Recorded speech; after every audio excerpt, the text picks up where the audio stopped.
background as an ordinary military expert, he was no match for those North American agents and Navy SEALs trained in counterinterrogation techniques. After just one day in the water cell, he was already unable to hold out. However, when he revealed that the so-called intelligence he had was about retired or nearly retired naval vessels, the lead interrogator showed little interest and expressed impatience. This guy is not being honest. Keep him in the water cell for another 2 days. By the 4th day, the white military engineer could no longer walk on his own and was dragged back to the interrogation room. What intelligence do you want?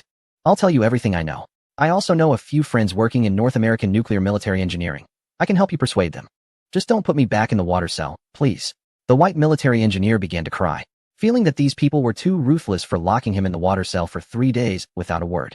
The thought of the dark, suffocating water cell and the dual torment of physical and mental suffering made him shudder in fear.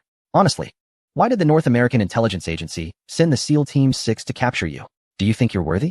Is there some sort of deal between you and the North American Intelligence Agency? SEAL Team 6? I don't know. I'm just an ordinary engineer in a military vessel equipment department, trying to make some money by selling information for retirement. I truly have no ill intentions. The white military engineer was left bewildered when asked about his military parameters. He suddenly realized that the people across from him seemed to have no regard for the information he could provide. He continued to stubbornly insist on his position, perhaps after a couple more days. Thus, the white military engineer was once again dragged back to the water dungeon, lamenting his fate. A week passed, and the engineer, who had already lost half his life, finally convinced Shirley that he and the SEAL Team 6 were not targeting Lu Lang, which brought a sigh of relief. You have a chance to prove yourself. Help us persuade those Asian agents, the interrogator said. As soon as the words left his mouth, the white military engineer excitedly shouted, "Put them all in the water dungeon." Shirley. Chapter 242. The friendly military exchange program did not last long. Just a day later, the troops that had gone out for the exchange returned to the filming base, all looking cheerful as if they had gained a lot from the trip. Curious, Lin Hao inquired and learned that they had received a collective first-class merit award. When asked for the specific reason, they all said it was because the exchange drill was very successful and the training demonstration received high praise from their superiors. Hence the award. How ridiculous. Participating in a training drill can earn a collective first-class merit?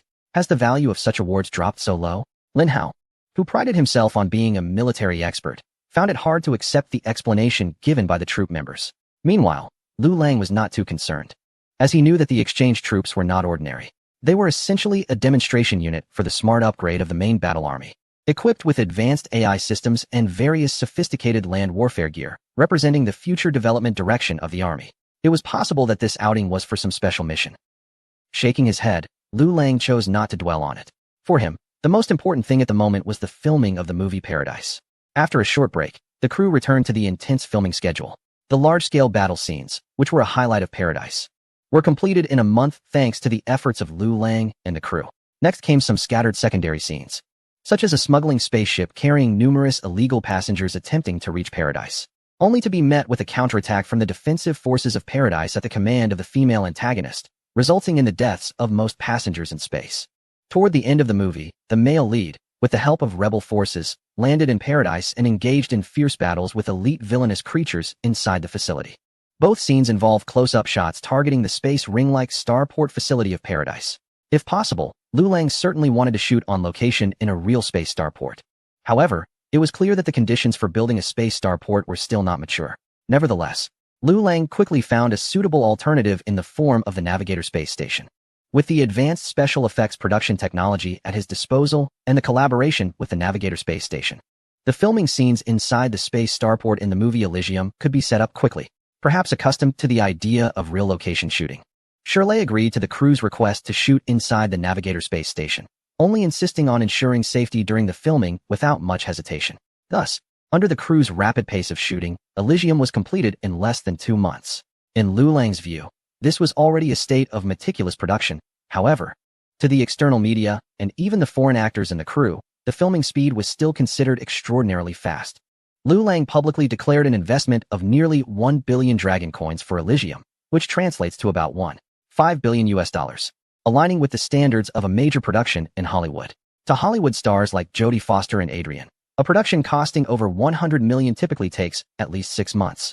And if special effects are involved, the time required increases even more.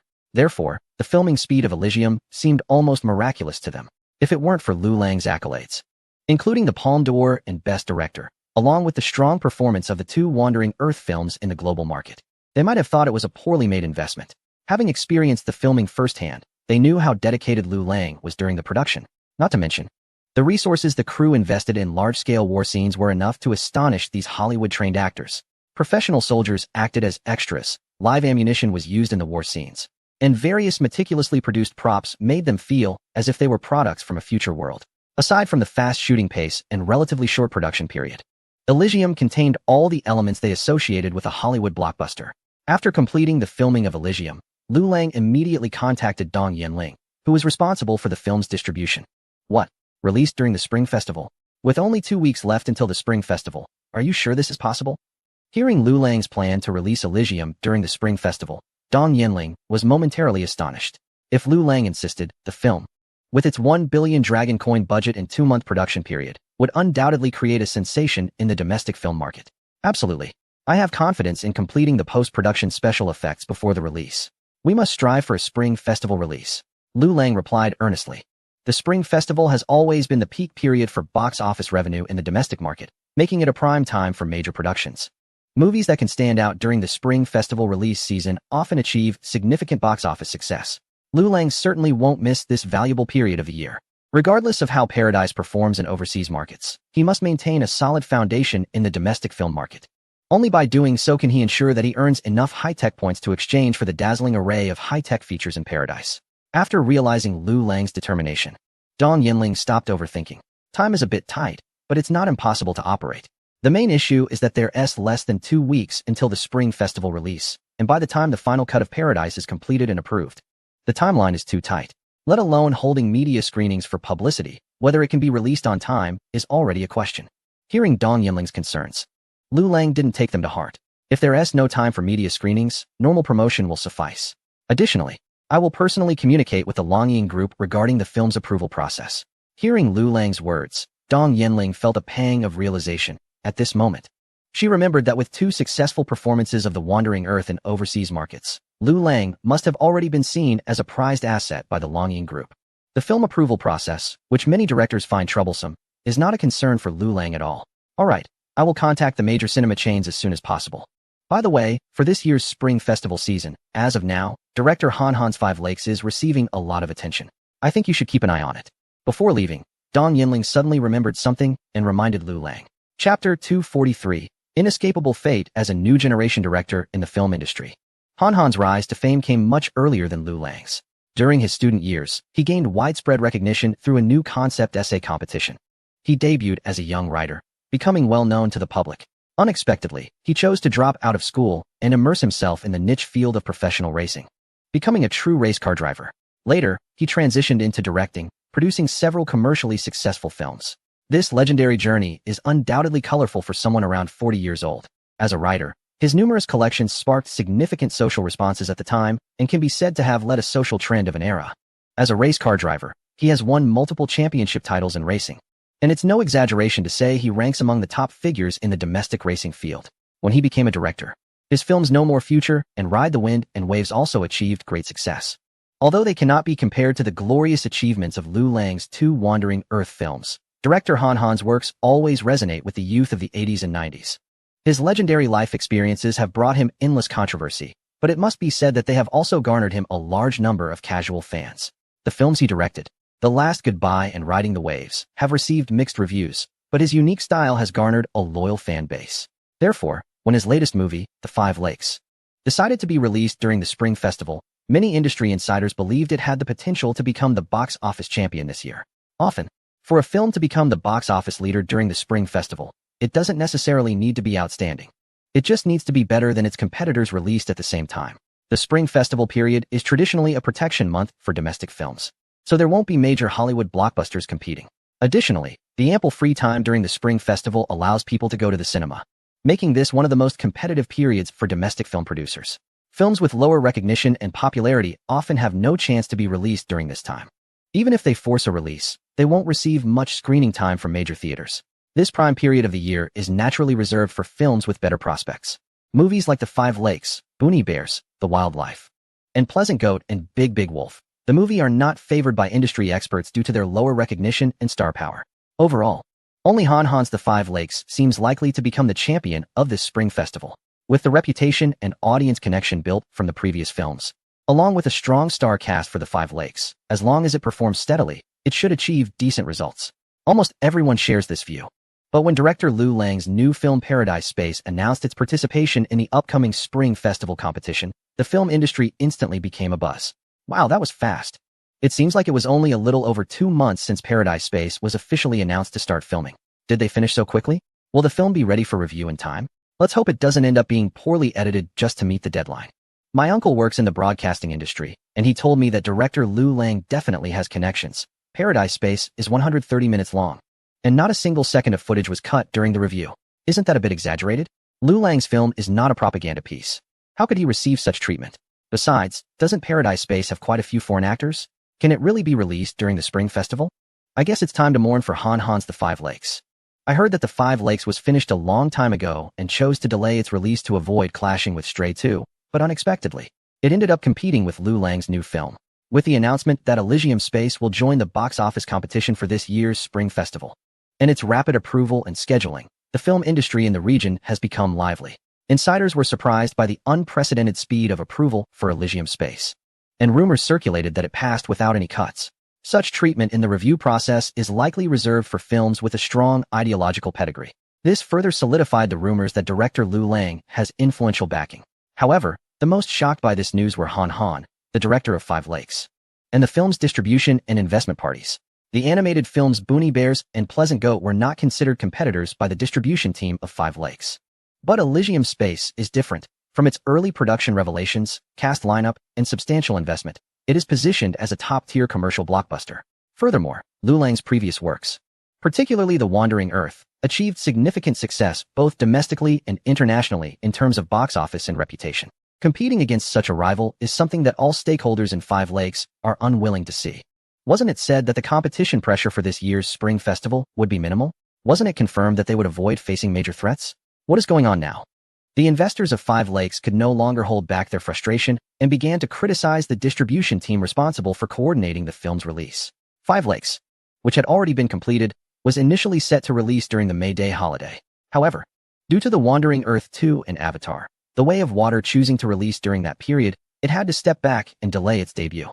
The situation was understandable for director Han Han and the investors behind it. Originally slated for the National Day holiday, the distribution team suggested waiting for the Spring Festival, where the box office potential would be higher. After waiting for over half a year, the Spring Festival finally arrived. Now, news broke that Liu Lang's new work, Elysium Space, would be competing simultaneously with Five Lakes. This left the investors, already under significant financial pressure, feeling overwhelmed. They initially aimed to avoid competition with Liu Lang's The Wandering Earth 2, and after such a long wait, they now found themselves up against Liu Lang's new film, which is unacceptable for anyone in their position. It is easy to imagine the anger of the director and the investors. Chapter 244, Targeting Magic City Fortress? The distribution team, under heavy criticism, felt quite aggrieved. Last year's strong showings of The Wandering Earth 2 and Avatar, The Way of Water during the May Day holiday led many competitive films to withdraw and postpone their releases. The subsequent summer and National Day holidays were overcrowded, and the distribution team chose the Spring Festival for Five Lakes to ensure better box office performance. In fact, their gamble paid off, as there were initially no strong competitors for this Spring Festival. The only two highly anticipated films, Boonie Bears and Pleasant Goat, were also animated films, which posed no direct competition to Five Lakes. However, the distributor did not expect that Paradise Space, which started filming just over 2 months before the Spring Festival release, would be completed in merely 2 months, making it in time for the holiday premiere. Who would have thought that Liu Lang could finish the movie in 2 months? Should we withdraw the release and postpone it to this year's May Day holiday instead? A representative from the distributor tentatively asked, only to provoke another round of criticism from the investors. Do you have any idea how much financial pressure my company is under? Withdraw the release. If we wait any longer without releasing the film, my company will go bankrupt first. The investors of Five Lakes do not have the financial strength of Liu Lang. The investment in Five Lakes has almost drained all the funds on the company's books. If the film cannot be released soon to generate box office revenue and help the company recover, the risk of bankruptcy is very real. Beside them, Han Han's expression was also clouded with worry. Although he had been famous for a long time, he had to admit that he had no confidence that Five Lakes could outperform Liu Lang's new film. But as the investors said, Five Lakes had no time to wait any longer. It had to be released during the Spring Festival. We have already conducted most of the preliminary promotions, and various marketing expenses have been invested. If we withdraw, all that money would go down the drain. Moreover, the box office potential during the Spring Festival is high, and even if we cannot compete with Paradise Space, the box office results shouldn't be too bad. Han Han's words seemed to resonate with the investors, who nodded in agreement. Furthermore, we might not necessarily lose to Paradise Space. I admit that Liu Lang's first two films, The Wandering Earth, were very strong, achieving both box office success and critical acclaim, with impressive results in overseas markets. But let's not forget that Paradise Space had a production cycle of only 2 months. Also, I heard that its post-production time was merely 1 week. That's even more exaggerated than the initial Magic Fortress. They even canceled the media preview process, which makes me question the quality of the final film. After calming down, Han discovered many questionable aspects regarding Paradise Space. This has also puzzled many industry insiders. Targeting Hollywood's top commercial blockbusters, Paradise Space, as a sci-fi action war film, certainly requires high-quality special effects in post-production. However, the production cycle for Paradise Space did not leave much time for post-production. According to the standards of top Hollywood commercial films, their post-production processes often take 6 months or longer, while the time allocated for Paradise Space is simply absurdly short. This could be a great angle for promotion. The distributor representative's eyes lit up, and he quickly thought of a series of public relations strategies targeting Paradise Space. In order for Five Lakes to achieve higher box office earnings, effective promotional strategies are essential. Besides promoting their own film, heavily publicizing negative news about competitors is also a very effective tactic. Have you heard? The post-production time for Bliss Space was only 1 week, which is simply outrageous. Is 1 week really short? What does that mean? I don't quite understand. Of course it's short. ISNT Bliss Space claimed to be comparable to top-tier commercial blockbusters. Do you know how long the post-production for those top Hollywood films takes? It can easily be 1 or 2 years. Wow. Does that mean the special effects for Bliss Space might be poorly done? It's very likely. It could end up being on par with Fortress of Magic City. Wow. I didn't expect Liu Lang to get carried away after winning an award. What kind of big production can be made in 2 months? It's probably just another cash grab film aimed at fans. Guys, without further ado, I'm pre-ordering Five Lakes because I feel Han is much more reliable than Liu Lang. Don't talk nonsense. Everyone knows how successful Liu Lang's first 2 films, The Wandering Earth, were. I believe he wouldn't give up the hard-earned reputation to make a bad film. Moreover, Bliss Space has an investment of 1 billion dragon coins, making it a large-scale sci-fi film. I'm definitely buying a pre-sale ticket for Bliss Space. Just because he says it's 1 billion, does it really mean it is? Liu Lang is both the investor and director of Bliss Space, so only he knows how much this film actually cost. I still say, for sci-fi commercial blockbusters, the level of post-production special effects can truly represent its quality. With such a short post-production time for Bliss Space, it's definitely a cash grab film. Even if they say it's 1 billion investment, it might just be for money laundering. After Bliss Space announced its competition for the Spring Festival release, various comments targeting it began to emerge online shortly thereafter. The main arguments focused on the short production cycle of Bliss Space, which didn't match its huge investment, leading many to question the level of the film's special effects, and even suspect it was a cash grab film.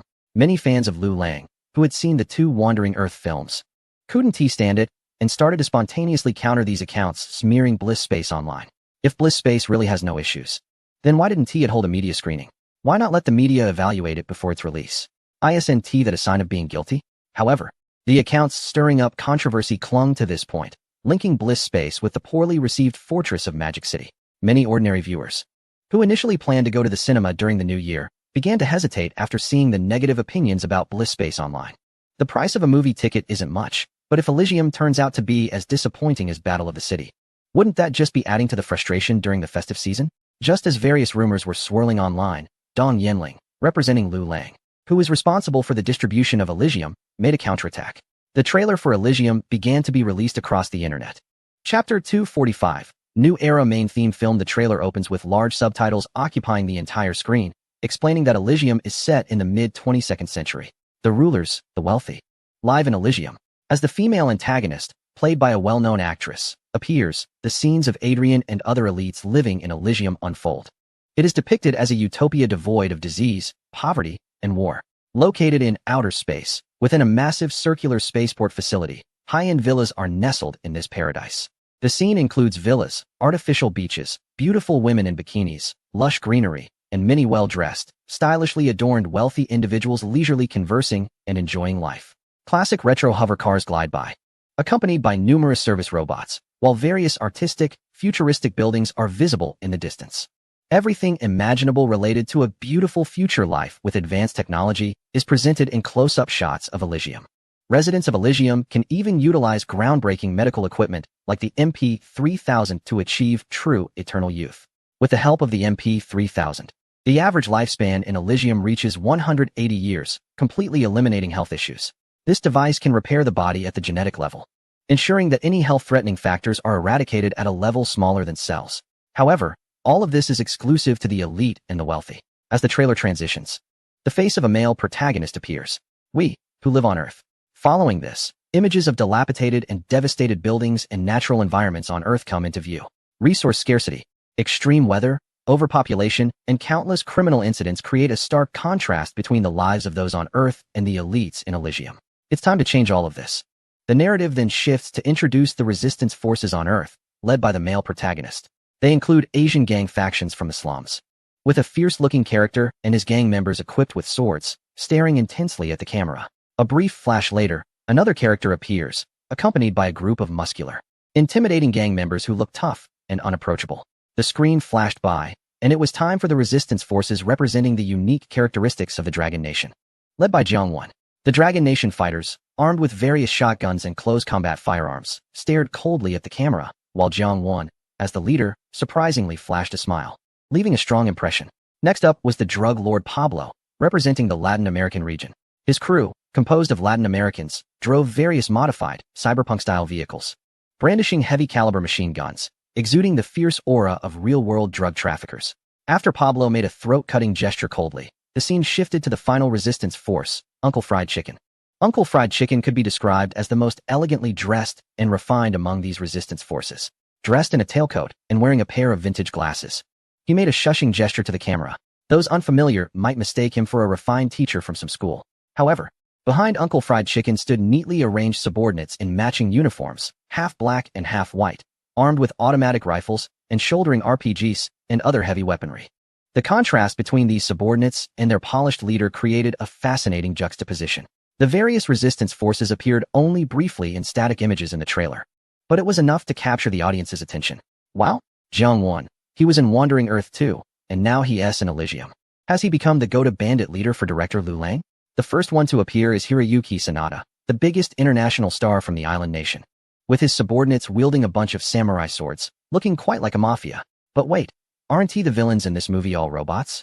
Wielding samurai swords seems more like posturing, right? Oh, and there's Ma Dongxi, who claims to be the last man of the Cold Nation?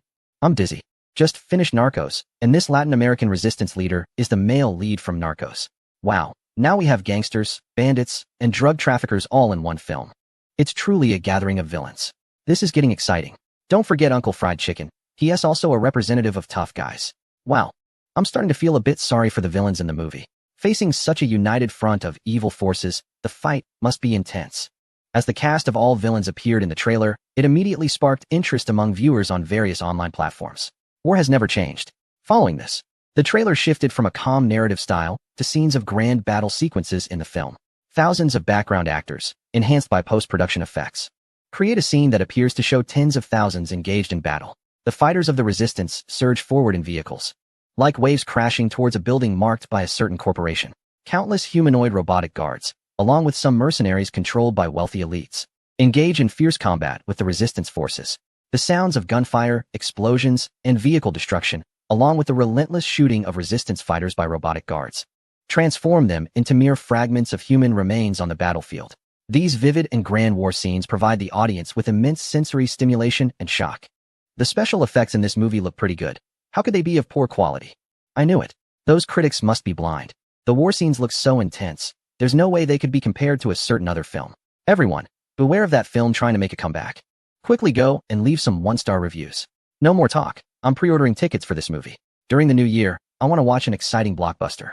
Don't talk to me about educational value or artistry. I'm just a regular guy who loves popcorn movies. Wow. This film seems more exciting than another popular one. The protagonist in armor beats up robots and foreigners, and the all-villain resistance attacks that certain corporation. Isn't the name of that corporation a reference to a region? Haha, this is the true mainstream movie of the new era. It hits the spot. Chapter 246, a domestic film in Hollywood style. As soon as the 2-minute trailer for this movie was released, rumors about its poor special effects were quickly dispelled. Just from the trailer, the The large-scale battle scenes indicate that the claimed production budget of 1 billion dragon coins was indeed spent on a vast number of background actors, props, and special effects. After the trailer was released, the distribution team of another film felt the pressure from this new release. Mr. Su, didn't we agree on a 52 screening rate for the opening day? How can you just change it like that? Who knew this film would also be part of the Spring Festival lineup? Besides, your agreement was just verbal. It can't be taken as binding, Mr. Wong. Does such a large cinema chain really need to resort to these last-minute adjustments? Times have changed. Our market analysis department concluded that a 30 screening for this new film and 25 for the other is the best choice. This has already been reported to the board. And I can't change it. Manager Lee, hello? Is Manager Lee there? The number you dialed is temporarily unavailable. Please try again later. Beep, beep, beep. After making several calls, the person in charge of the other film's distribution finally realized that several leading cinema chains in the domestic market had simultaneously adjusted their screening rates for the Spring Festival opening day. Originally, Five Lakes was the dominant film during the Spring Festival period, with various cinema chains agreeing to give it a super high screening rate of over 50.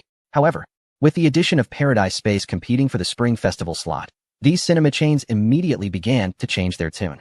Just a couple of days ago, they were confidently assuring at a dinner table that they would definitely support Five Lakes with its screenings, but today they fell silent. For these cinema chains, the norm is to prioritize whoever brings in the most revenue. A film that can generate more box office earnings will naturally receive a higher screening rate. Even though Five Lakes had reached a verbal agreement with these cinema chains, such agreements lack legal weight. Faced with the sudden change of heart from the chains, the distribution team for Five Lakes, including its investors and director Han Han, felt extremely angry. However, at this point, they could only swallow their frustration. With the film set to be released soon, they dared not confront the major cinema chains that control most of the theaters nationwide. Instead, they had to swallow their pride and express understanding. In fact, if it weren't for the numerous preparations made by Five Lakes' distribution team in advance, the cinema chains might have been even less concerned about the previous verbal agreements, leading to a greater disparity in the adjusted screening rates. The completed film had already been screened for the chains, and their internal analysts described it as a commercially viable film with a strong style from director Han Han, somewhat appealing to the intellectual crowd. The quality of the film compared to Han Han's previous works showed no significant differences. Industry analysts estimated that Five Lakes' box office performance compared to Han Han's earlier works would not vary much, primarily depending on the strength of its competitors during the same period. To be honest, there are many directors in the country who could make a film like Five Lakes. There is no shortage of such talent. In contrast, Paradise Space, a pure commercial blockbuster filled with various hormones and adrenaline-pumping elements, is something many domestic directors aspire to but cannot achieve. Even renowned directors like Zhang and Chun, who have made a name for themselves in the domestic film industry, have attempted to create globally marketable blockbusters like those from Hollywood, yet all have failed without exception. The commercial blockbusters they produced often felt awkward, trying to please and cater to a broad audience while struggling to let go of their identities as prestigious directors.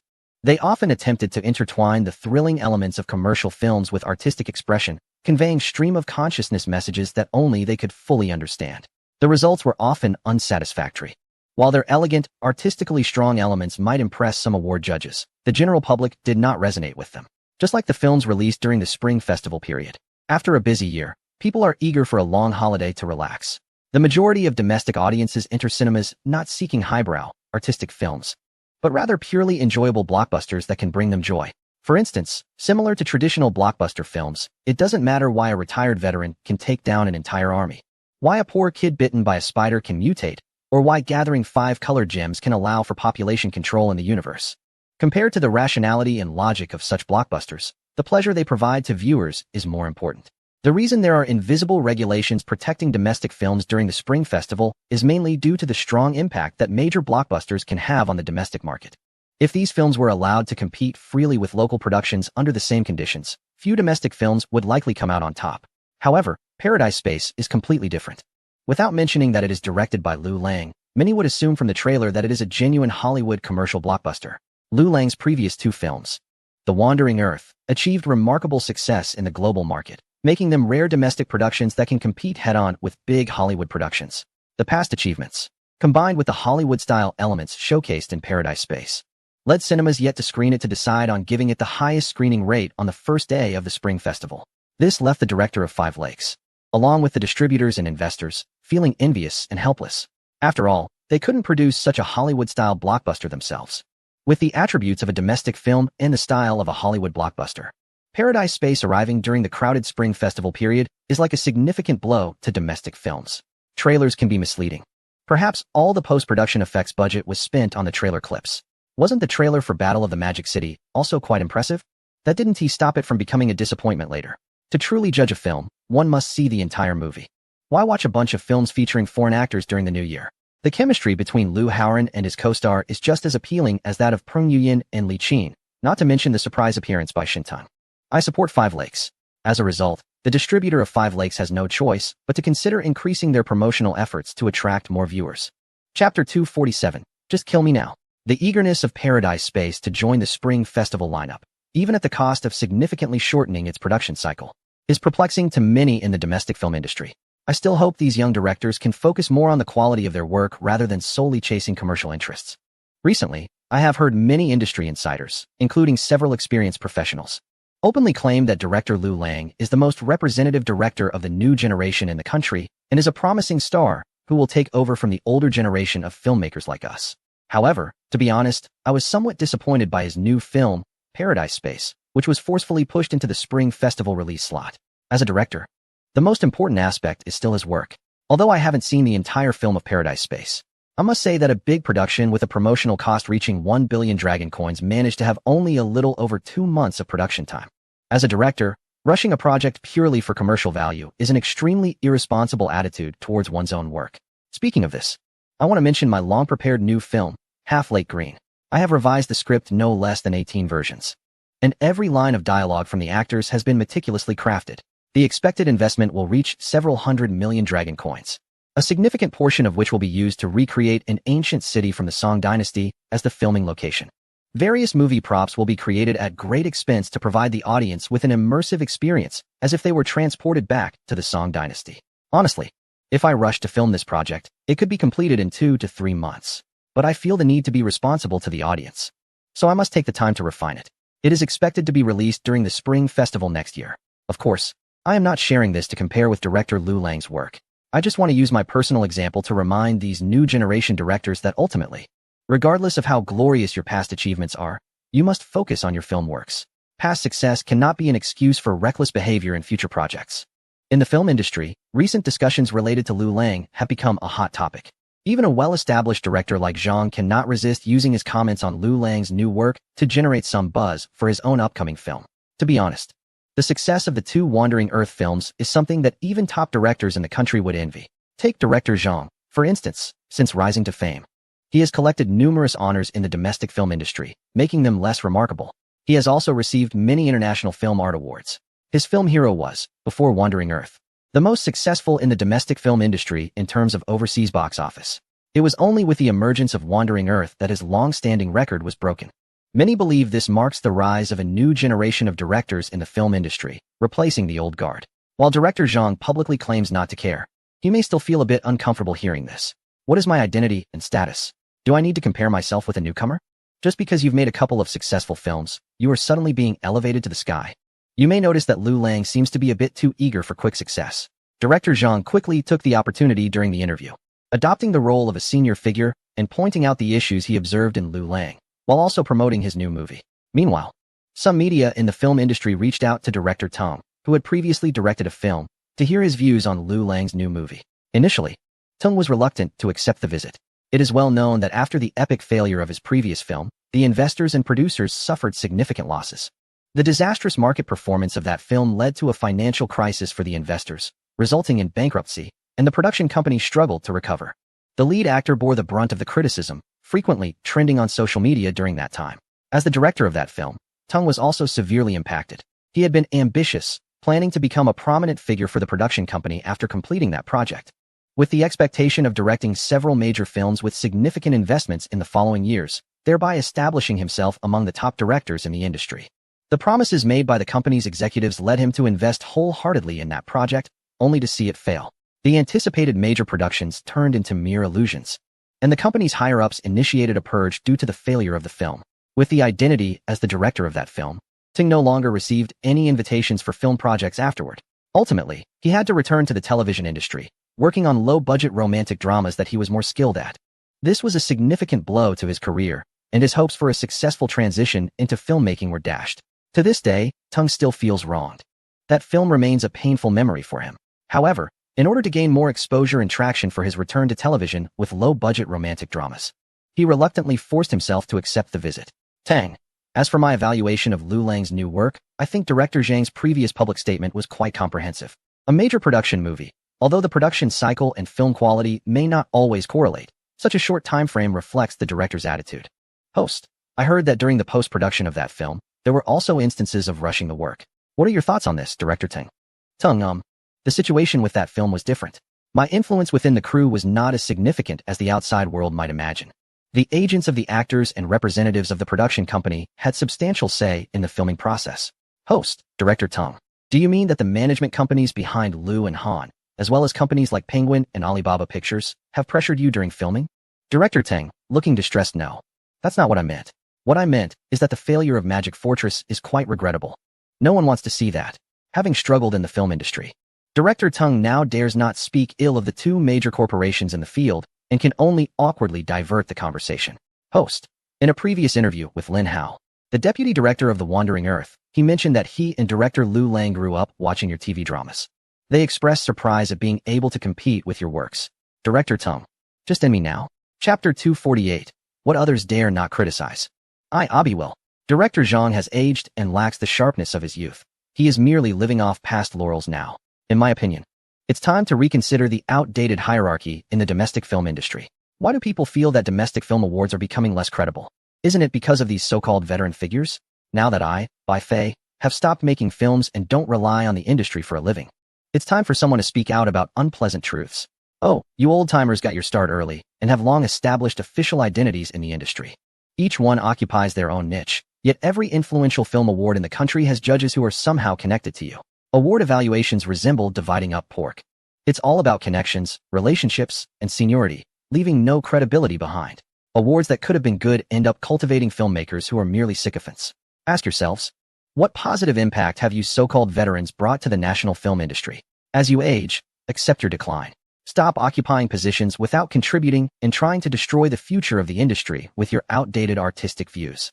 The future of the national cinema should belong to the youth, not turn into a distribution fair for counterfeit awards based on seniority. All day long giving advice and suggestions, have some self-respect. In my view, it should be about letting the works speak for themselves, through the market, the audience, and box office results. Director Zhang's status in the domestic film industry goes without saying. So his comments on director Lu Lang and Blissful Space quickly stirred discussions online, igniting debates both within and outside the industry. Many ordinary viewers respect him as a veteran and believe his opinions hold authority. Many casual viewers began to lean towards director Zhang, considering Blissful Space a cash grab by an overinflated new director. Director Zhang's interference left Lu Lang's fans quite displeased. Blissful Space hasn't even officially premiered yet. Why should it be hastily defined now? The director who has become a lesser-known figure can be overlooked, but as a well-known public figure, how can you, Director Zhang, irresponsibly stir up controversy? As a prominent supporter of director Lu Lang and a former classmate and senior, Bai Fei was not pleased. Having transitioned from directing to being a media film critic, Bai Fei, even if he struggles in the film industry, has the fallback of inheriting the family business. Therefore, he is not afraid of offending well-known authoritative figures in the industry. Coupled with his fiery personality, he often engages in online disputes with netizens, earning him nicknames like Bai Jianxian and Bai Jianhao. Since his graduation work lost to Lu Lang began his meteoric rise as a director, placing himself in the role of an observer rather than harboring resentment towards Lu Lang. Bai Fei increasingly recognized Lu Lang's remarkable talent and began to genuinely appreciate him. Bai Fei can be said to have witnessed and even indirectly participated in Lu Lang's rise. Nowadays, he is considered one of Lu Lang's most fervent male fans. Before and after the release of the two Wandering Earth films, Bai Fei organized fan groups to launch large-scale online offensives against Lu Lang's detractors. Now, facing provocations from well-known figures in the film industry, Bai Fei, as a prominent supporter in Lu Lang's fan group, shows no signs of backing down. He immediately took to his verified social media account, known for being the founder of a prestigious award and a well-known online film critic, to declare war. His seemingly unfiltered and fearless remarks quickly became one of the hottest topics online before the Spring Festival. Wow, Bai really dares to speak out. Wow, you're really brave. Bai, even calling out a national figure. Well said, I've long been displeased with these people. Bai, feel free to speak your mind. Our Bai family army will always support you. Is seniority synonymous with authority? Is every evaluation correct just because of seniority? All I know is that after director Liu Lang emerged, the domestic sci-fi film industry has developed, and the quality of domestic sci-fi films has seen a qualitative leap. Everyone, let us not be too harsh. Give the seniors some respect. Do you think they Haven T tried making Hollywood-style blockbusters with local characteristics? Don't forget the Great Wall. Haha, I almost forgot about the Great Wall debacle. They claimed to create a Hollywood commercial blockbuster for our country, and look what came out of it. It featured well-known stars both domestically and internationally, a plot infused with local cultural elements, and a high budget. The result was a muddled mess. Speaking of which, director Liu Lang's Paradise is also being touted as a Hollywood-style blockbuster with local characteristics. I wonder if it's genuinely impressive or just hype. I won't comment on Paradise until it's released. However, to be honest, I think The Wandering Earth truly fits the definition of a Hollywood blockbuster with characteristics unique to our country. Taking our home planet on a journey through space is simply explosive. This is the real romance that belongs to us. The film scenes of the space elevator defense battle and the moon's fall, among other war and disaster sequences, are on par with those of Hollywood blockbusters. In response to the conflict initiated by Buffet against industry veterans, netizens engaged in heated discussions online. The intensity of this topic quickly expanded from the event itself to the works of the veterans and Liu Lang. Among these discussions, the topic of domestic films that embody the style of Hollywood blockbusters, or those with characteristics unique to our country, caught many people's attention. Liu Lang's latest work, Paradise Space, seems to be such a film, but will its quality and achievements reach the heights of the Wandering Earth series? Or will it end up like the veterans' earlier work? The Great Wall, which faced significant setbacks. Before the film's official release, everyone could only speculate. Regarding this controversy, Liu Lang chose not to respond directly. On one side, he firmly defends his fans, while on the other side, there are highly respected and influential veterans in the industry. No matter what he says on public platforms regarding this matter, his words will always be misinterpreted by various individuals with different agendas. Liu Lang simply decided to ignore it and take a hands-off approach. Just as everyone agrees that directors should let their works speak for themselves, Liu Lang firmly believes in this as well. With the Spring Festival approaching, Paradise Space is set to be released soon. On the first day of the Lunar New Year, Liu Lang had already returned to his hometown in Ningxing. The promotional plans related to the film's release had already been discussed with Dong Yanling, who is responsible for domestic film distribution and promotion. Assistant Director Lin Hao would act as Liu Lang's full representative for the promotional tasks during the Spring Festival period. When the first Wandering Earth was released, it also premiered during the Spring Festival. As Liu Lang's debut film in cinemas, he poured an immense amount of enthusiasm into it. The exaggerated promotional plan of 30 cities in 50 days saw Liu Lang participating throughout the entire process. The crew was exhausted from the high-intensity promotional schedule over that month. Of course, the final results were quite ideal. The Wandering Earth broke multiple records in domestic film history and still holds the top position in the domestic box office rankings. However, Liu Lang really did not want to experience such an intense promotional task again. As someone with a somewhat laid-back personality, who tends to be a bit reclusive and even has mild social anxiety, Liu Lang is actually not very willing to engage in high-intensity interactions with strangers in public settings. When The Wandering Earth was his debut film, there was no room for error. The 30-day promotional plan covering 50 cities was something Liu Lang had to join despite his reluctance. He flew to 50 cities across the country within a month, conducting high-intensity promotions in over 200 cinemas, shopping malls, and schools, exhausting the entire crew. So, when Dong Yanling, who was in charge of publicity, came up with a new plan for a month-long, cross-strait, 3-region promotional campaign with 260 events, Liu Lang was completely taken aback. He understood that Dong Yanling had good intentions and that this promotional plan was likely developed with the help of industry professionals and big data analysis to maximize the promotional efforts for Paradise. However, Liu Lang found it overwhelming. He didn't want to end up like Lin Hao, who had to rely on 3 or 4 cans of energy drinks and countless cups of coffee to get through each day. The box office performance of Paradise was indeed important, as it was tied to valuable tech points.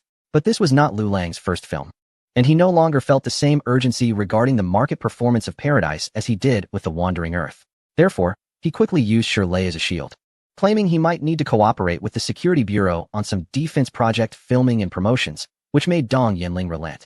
Ultimately, the promotional tasks for Paradise would be led by Deputy Director Lin Hao and publicity head Dong Yanling, conducting a month-long, large-scale promotion with 260 events across the country. Meanwhile, Liu Lang was at ease, staying home for the new year, enjoying his holiday, and cheering on the crew members.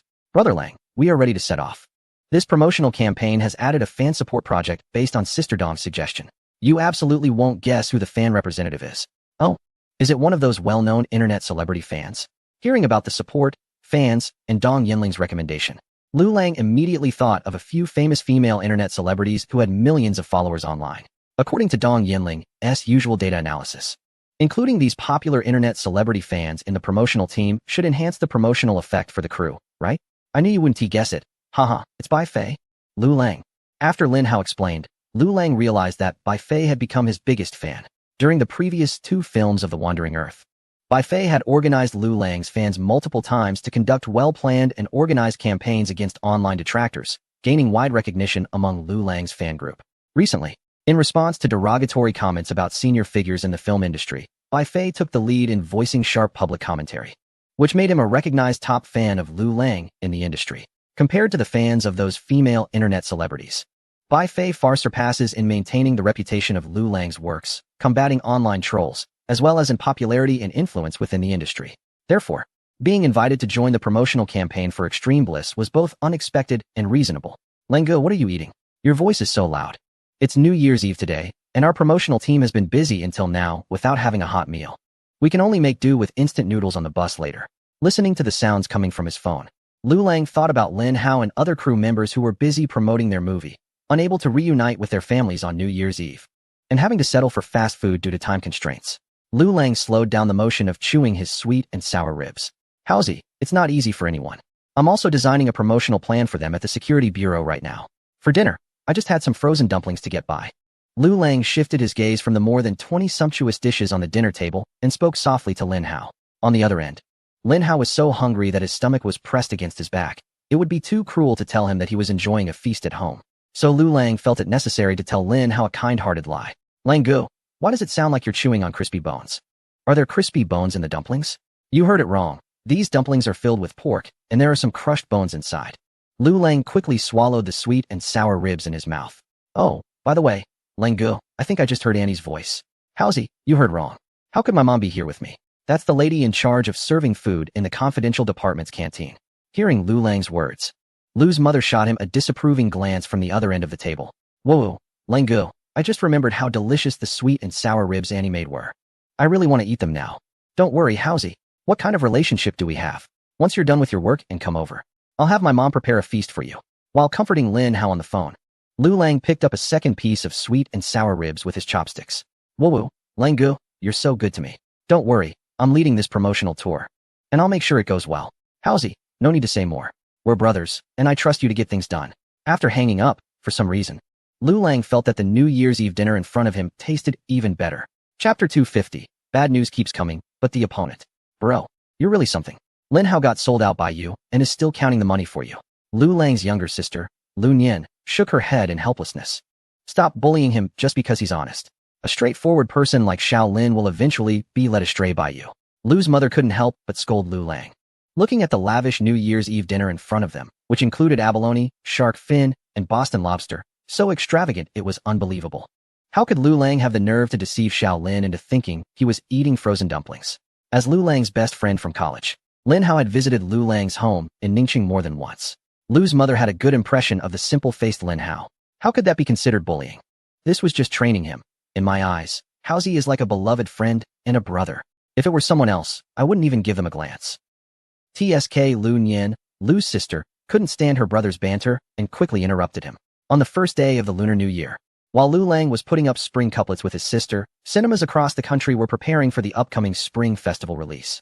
Around 10 in the morning, major cinemas began to welcome audiences, marking the official start of the most important film season in the Dragon Kingdom's entertainment industry. Due to a last-minute decision to participate in the Spring Festival, the Film Paradise only began its ticket pre-sale 2 days before the festival.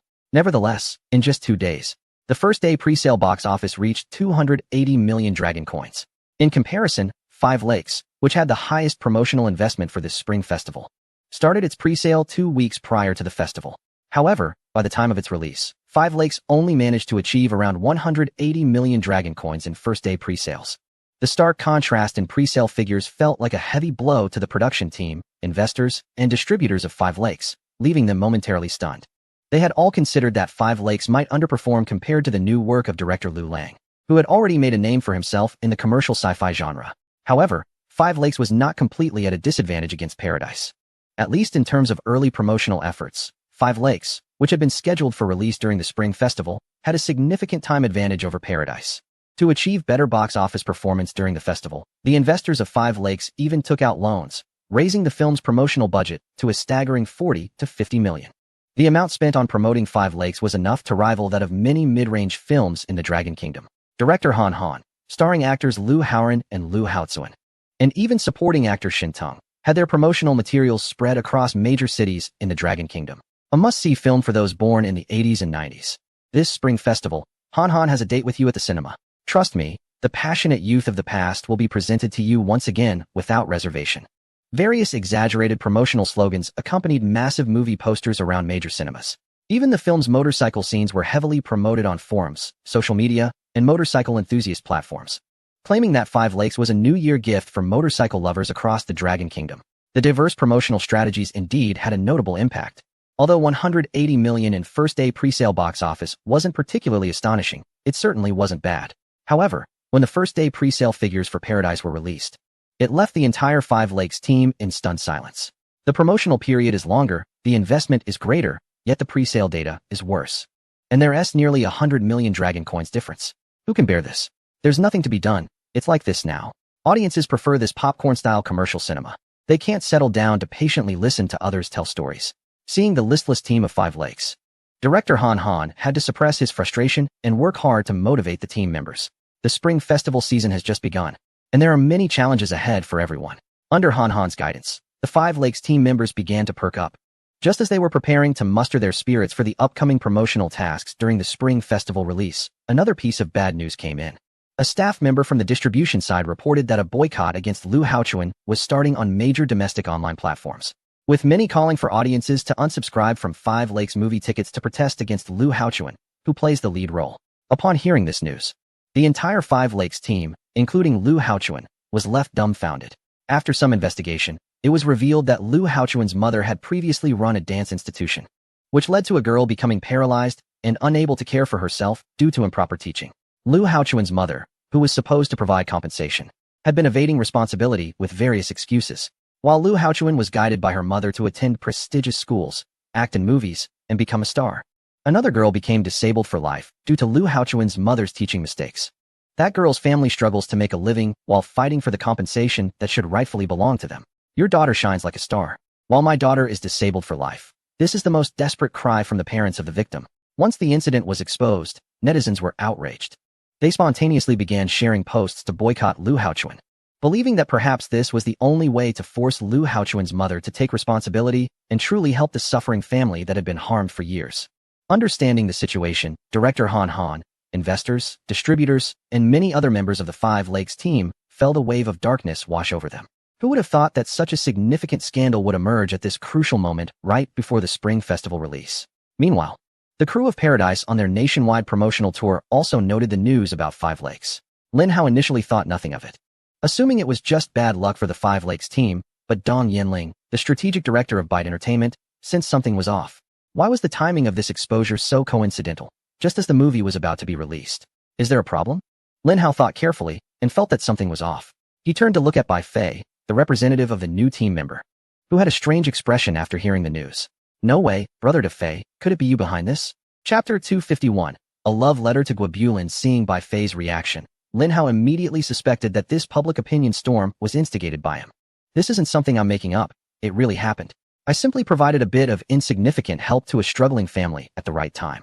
I hired a legal team for them and contacted some media friends to help expose the situation. At the current pace, this news would probably ferment completely on the internet in Longwa within a day. In fact, at first, Bai Fei had no idea this was happening. It was the members of the Lu Lang fan club, established under his initiative, who uncovered evidence during the pre-spring festival online promotion that the team behind Woohoo had hired internet trolls for public opinion manipulation. They attempted to undermine Paradise and director Lu Lang in order to ensure a better performance for Woohoo during the upcoming spring festival. Initially, they planned to expose this evidence online, but such actions of buying online promotion before a release had almost become a common phenomenon in the Longwa film industry. Its impact was unlikely to cause serious harm to Woohoo. However, through the investigation of the Anti-Blackmail Task Force, they found even more explosive news. The internet has a memory. Even though the incident involving Liu Hao's mother happened 5 or 6 years ago, and the victim's family was just ordinary civilians, Their efforts back then prevented the case from gaining widespread attention. Yet, as long as there are traces left online, they can always be unearthed by those with intent. Upon seeing that year's news, Bai Fei, like the members of the anti-blackmail task force, felt furious. At the same time, he realized this was an excellent opportunity for public opinion against Wu Hu. Soon, he managed to contact the family of the paralyzed girl, who was still fighting for her rights. Instead of directly giving them money, he spent hundreds of thousands in pocket money to help them find a reliable legal team to assist them in their legal battle. He also reached out to various media and film critics he had met while establishing the Golden Phlegm Cup Award. After learning about this from Bai Fei, everyone felt indignant. When Bai Fei suggested exposing this matter to pressure Lu Hao's family into compensating the paralyzed girl, everyone expressed their willingness to assist with the exposure.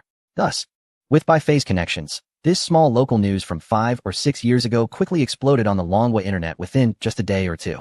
It first spread among film industry media and critics, and due to the involvement of the popular rising star Lu Hao, the news soon reached the general audience. Immediately following this, with the help of various marketing accounts and influencers on social media, capitalizing on the trending topic, this scandal has completely made its way into the public eye. Such social injustices, which easily attract public attention and sympathy, are always the focus of self-media marketing accounts and trending media. Bai Fei spent only a few $100,000 to promote what was once a little-known social news from a few years ago into a major scandal that has shaken the film industry. For Bai Fei, the expenditure of a few $100,000 is merely a small amount. But this act filled with a sense of justice can bring hope to a family on the brink of collapse and ensure that those who evade responsibility face the punishment they deserve. This sense of accomplishment, in Bai Fei's view, far surpasses the satisfaction he felt when founding the Golden Phlegm Award.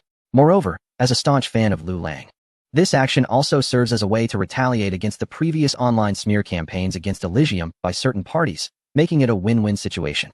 Around noon on the first day of the Lunar New Year, the first batch of viewers began to exit the cinema after watching the film. Ordinary viewers' reviews started to flood various online platforms. I suggest that such films should not be released during the festive season. Watching this type of film during the New Year is incredibly depressing. What the heck? During the New Year, I came to see a comedy starring Shen Tong. And you give me a tragedy instead? Han Han, have you lost your mind? The background music and the director's self-indulgence, along with the actor's lines, made my scalp tingle. Nowadays, actors don't even need strong line delivery. Just having big teary eyes is enough. I'm talking about you, Lu Haochuan.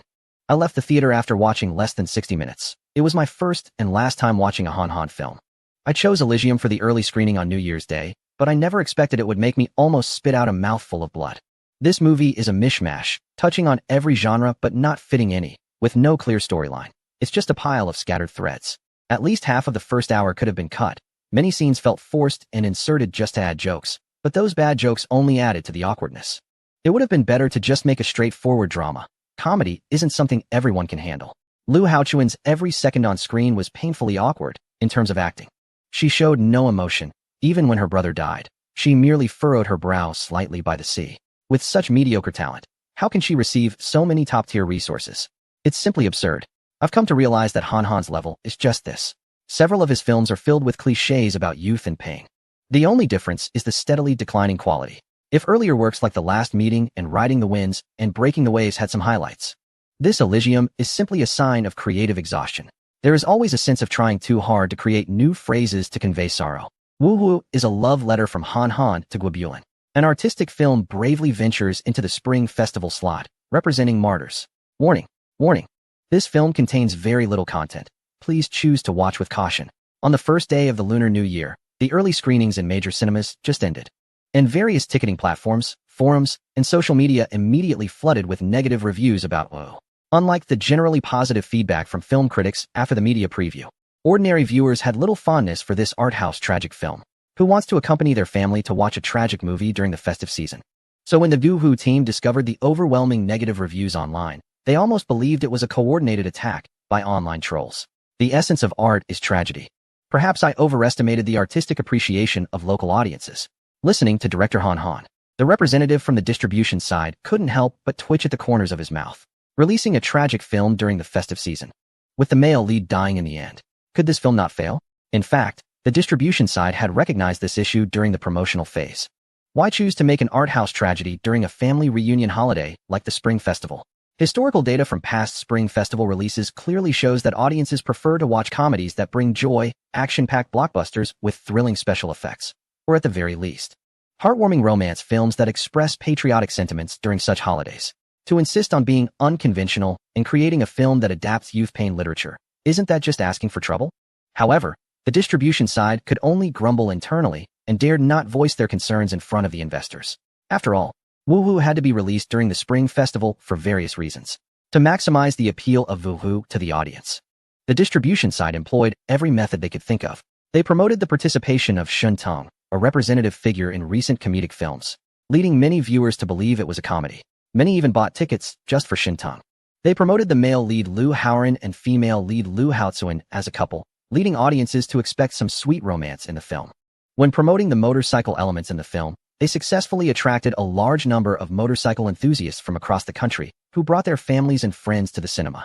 As this was the first major domestic film featuring motorcycle elements, the promotion was spot on, attracting many unsuspecting viewers to the cinema. However, after watching the film, the audience was left dumbfounded.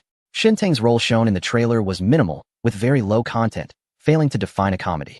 The sweet romance between the leads was hardly evident, and in the end, the male lead was gone, leaving the audience bewildered. The most unfortunate are those motorcycle enthusiasts who eagerly brought their families to watch the movie. They expected to see a passionate and rebellious youth story centered around motorcycles, but instead encountered themes of illegal modifications, underground racing, and car accidents.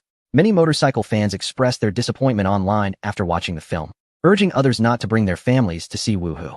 After watching the movie, none of their family members would support their motorcycle riding anymore. In their eyes, riding had almost become synonymous with illegal activities.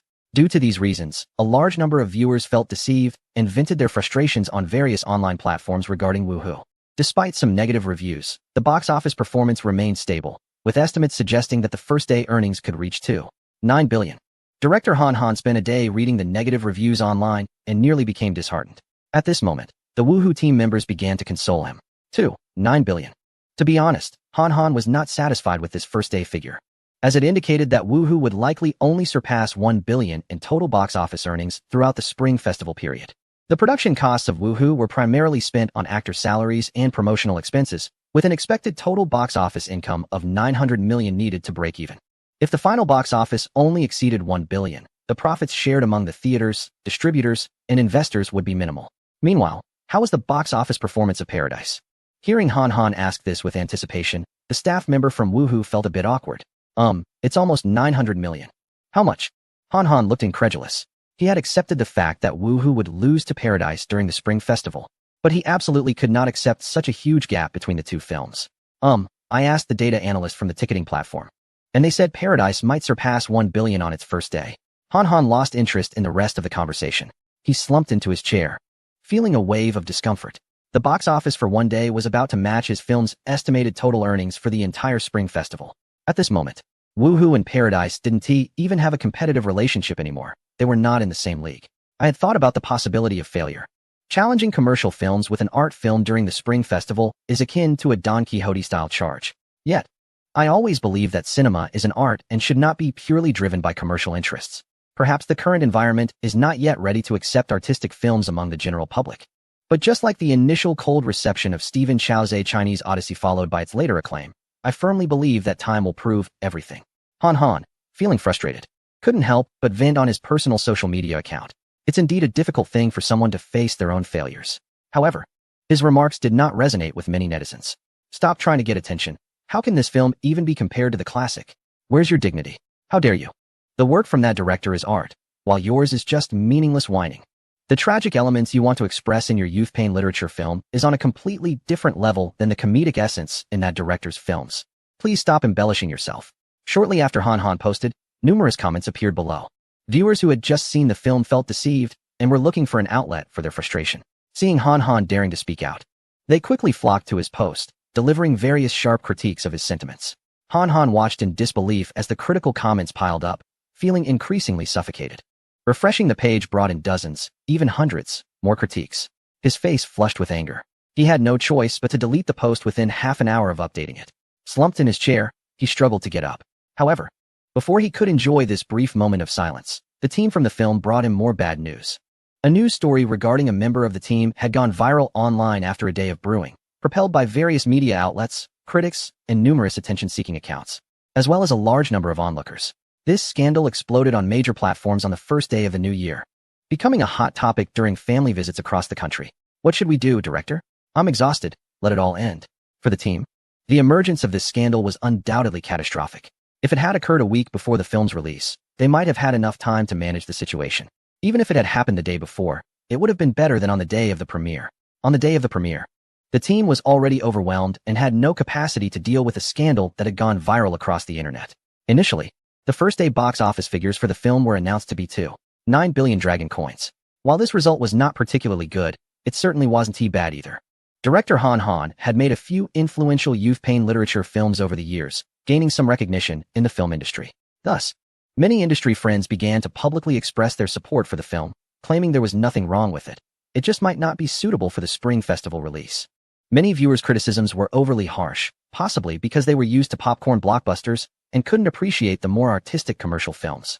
The implication is that you viewers do not appreciate high art forms. Initially, some friends within the industry were willing to voice their support. But when the incident involving Liu Haochuan's mother was exposed and quickly escalated across major online platforms, becoming a target of public outcry, the situation began to shift dramatically. No one in the industry dared to publicly support Five Lakes anymore. Even those who had previously expressed their stance were forced to delete their supportive comments as they witnessed the growing backlash. Although Han Han had no direct involvement with the incident, the general public didn't care much about that. The fact that Liu Haochuan was cast as the lead in Five Lakes was seen as a fundamental flaw, fueled by the emotions surrounding this incident of social injustice. Outraged netizens did not hold back and targeted the entire Five Lakes crew, including director Han Han. The entertainment industry is quite pragmatic. Everyone is eager to partake in good fortune, but few are willing to lend a helping hand in times of crisis. Naturally, Han Han's friends wanted to distance themselves from him, fearing that they might also be swept away by the angry netizens. The outcry peaked on the night of the Lunar New Year, with Liu Haochuan bearing the brunt of the negative publicity within the Five Lakes crew. The management company had to activate comment control on their social media accounts, and the agent studio worked through the night to delete hundreds of thousands of negative comments. Many former fans of Liu Haochuan were so disgusted by the scandal that they announced their departure, leading to the internal collapse of up to 15 fan groups overnight, destroying the fan community that the agency had painstakingly built. The director Han Han fared poorly as well, as he chose Liu Haochuan as the lead in his film. Not only Five Lakes, but also Han Han's previous works received a surge of low ratings and negative reviews, with the once decent reputation of past projects on platforms like Douban being turned upside down overnight. However, the most devastating consequence came during this critical period. Those who had initially planned to watch Five Lakes in theaters were influenced by the scandal and opted to cancel their tickets or choose other films instead. This was a catastrophic blow to Five Lakes during the Lunar New Year box office period. Ultimately, even the innocent male lead Liu Haoran and supporting actor Shen Teng faced criticism from fans, who felt that participating in such a poorly directed film alongside a disreputable lead was a blemish on their careers. In the face of heated comments from fans, Liu Haoran, Shen Teng, and others dared not openly support Han Han and could only pretend that nothing had happened. Cyberbullying is truly terrifying. Listening to comments on the news from his phone, Lin Hao was about to agree when he heard Bai Fei say, "Fortunately, I'm the perpetrator." Lin Hao couldn't help but twitch his mouth. Big Bai, it's still you. Such massive public pressure has completely turned into a significant social event. The relevant court authorities have immediately been questioned by higher-ups. In order to quickly quell this event that has caused great public resentment, local officials have promptly enforced the court's ruling regarding the matter. On the other side, Liu Hao's mother was in a panic. Little did she expect that a court ruling dispute dragged out for 5 or 6 years would become the biggest stumbling block in her daughter's entertainment career. Naturally, she had the compensation money. She had just been reluctant to pay it. Now, however, she had no choice. Her daughter's reputation online had been severely damaged due to her actions, and she could only think of quickly paying the compensation to try to put an end to the matter. She even planned to fork out an additional 100,000 to persuade the victim's family to issue a public statement declaring they had forgiven her. This way, perhaps she could quickly salvage her daughter's plummeting reputation. But she didn't realize that the victim's family had a professional legal team provided by Bai Fei.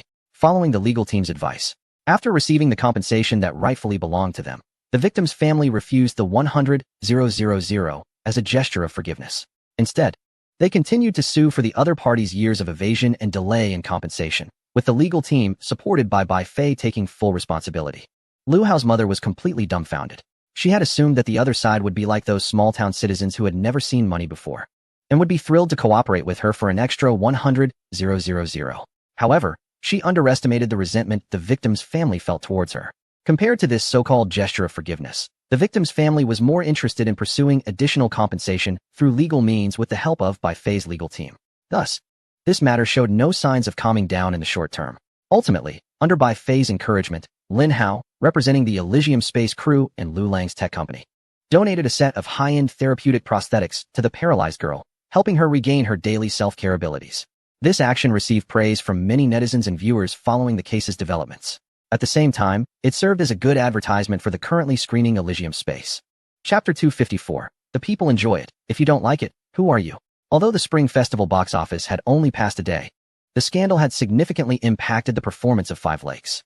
The first day's national box office statistics reached 2.9 billion Dragon Coins, a steep decline compared to Elysium Space, which grossed 10.2 billion Dragon Coins.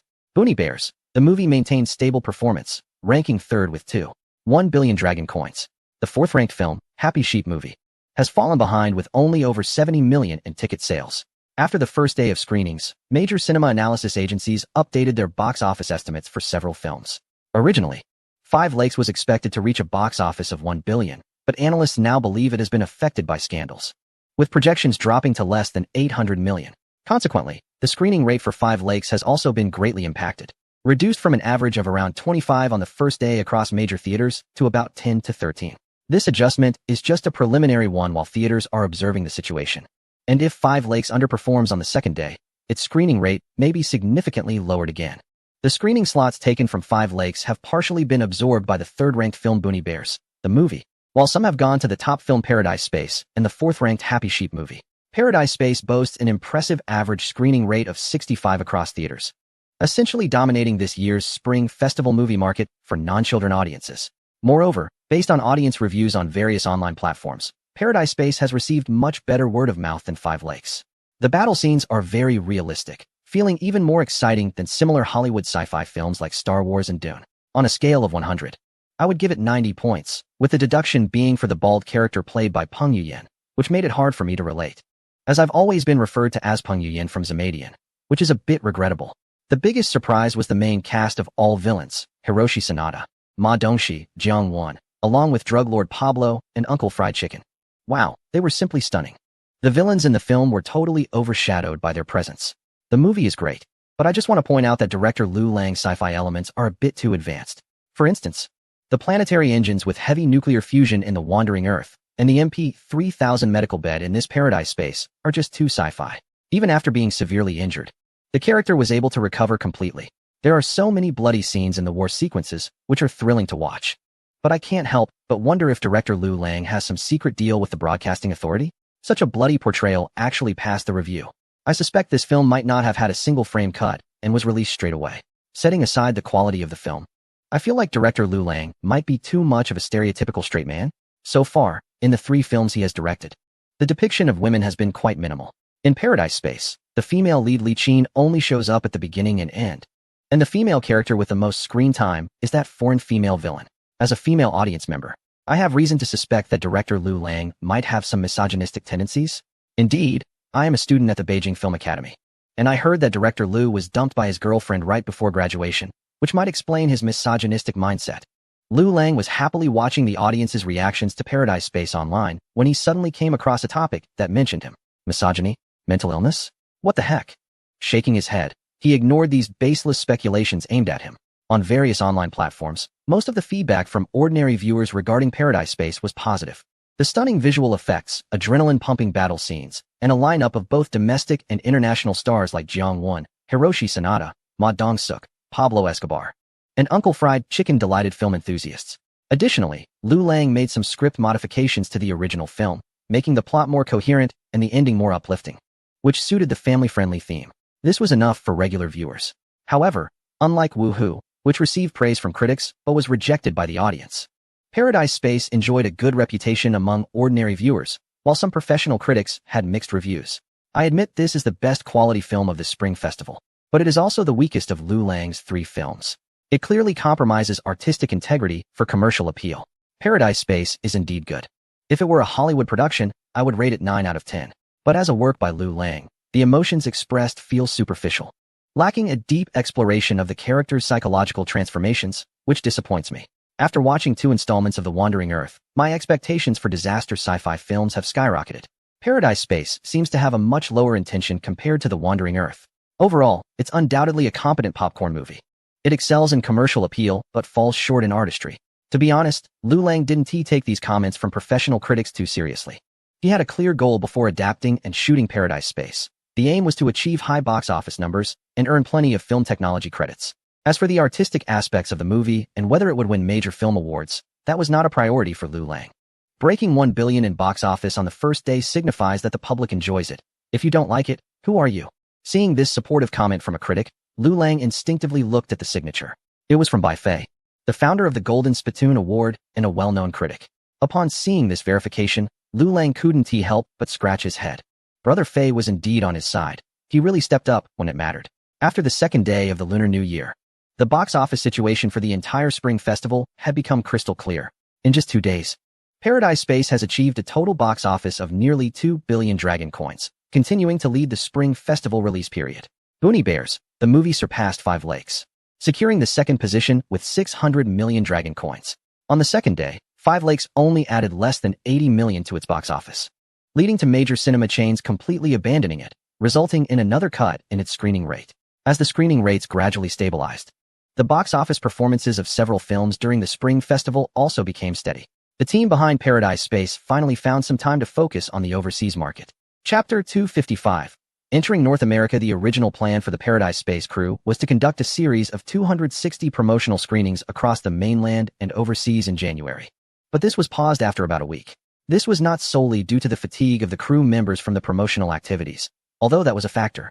More importantly, the competition during the Spring Festival was too weak to affect Paradise Space's leading position at the box office. Five Lakes was initially considered the most threatening competitor to Paradise Space during this period.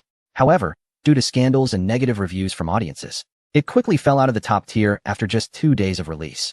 Even the most optimistic estimates from authoritative data analysis teams of major cinema chains in the country projected a final box office of less than 500 million Dragon Coins for Five Lakes, which was far from the predictions made by its production and distribution teams before its release. As soon as these reports were released, the investors of Five Lakes despairingly announced the company's bankruptcy. Meanwhile, the distributors also began to express their concerns, as if the situation continued. Their originally allocated share of profits would significantly shrink, and they might even end up losing money. The disarray surrounding Five Lakes effectively removed it from the competition of the Spring Festival. Following Paradise Space, the only film with a bit of competitive edge was Boonie Bears, the movie. As an animated film, it performed steadily and had a fixed audience every year, making it the biggest winner of the Spring Festival after Paradise Space. Apart from this, Paradise Space faced no other significant competitors domestically. Therefore, the large-scale promotional plan became unnecessary.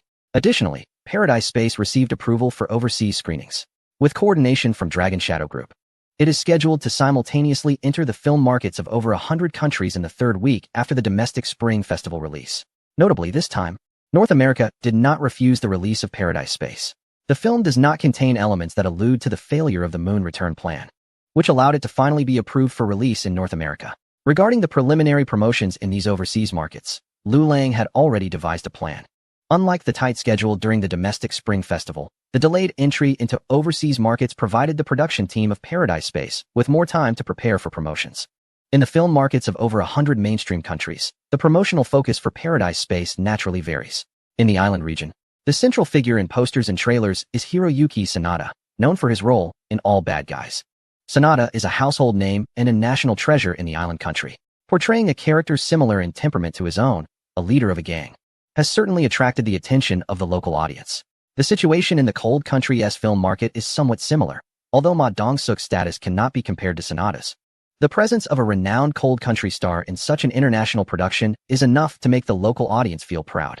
Additionally, in the cold country, besides Ma Dong-seok, another promotional highlight is director Liu Lang. He is hailed as the strongest Asian commercial film director in history, having faced off against and defeated a famous Hollywood director. With a production cost of 180 billion Korean won, Paradise Space is an epic masterpiece that should not be missed. Ma Dong-seok's appeal to the cold country audience is secondary. Their interest peaks when they learn that the director of Paradise Space has defeated a well-known Hollywood director. The cold country people have a natural tendency to admire strength, especially given their complex feelings towards North America as a semi-colony. Hollywood has always been seen as a target for the cold country's film industry to learn from, and now, a director from the Dragon Country has triumphed over a famed Hollywood director in the commercial film arena, which piques the curiosity of countless viewers in the cold country. In the Latin American film market, the focus of promotion shifts to drug lord Pablo, as the series Narcos has had an exaggerated influence in the region, making its stars household names. For the North American and other European markets, characters familiar to audiences, such as Uncle from Breaking Bad, as well as Jodie Foster and Adrian, become the promotional highlights for Paradise Space.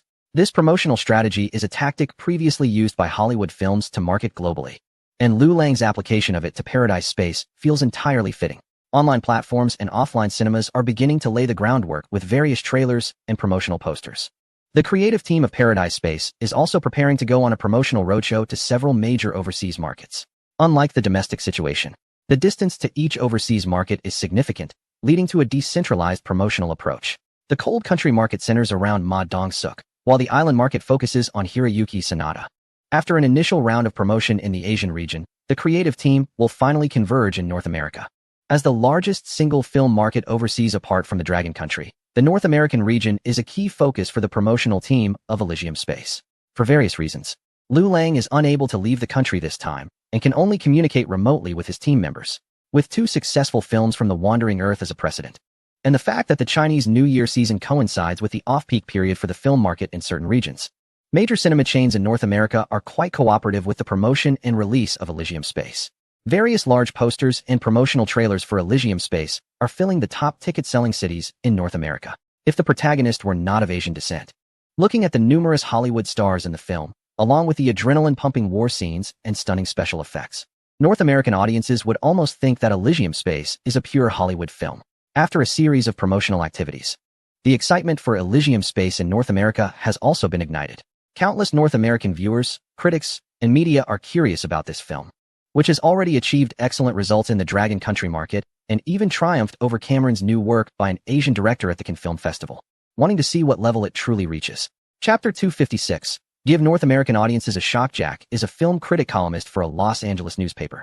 February is traditionally a slow season for the film market in certain regions, and he was struggling for ideas for his column this month when Elysium Space, announced to be landing in the North American market, caught his attention.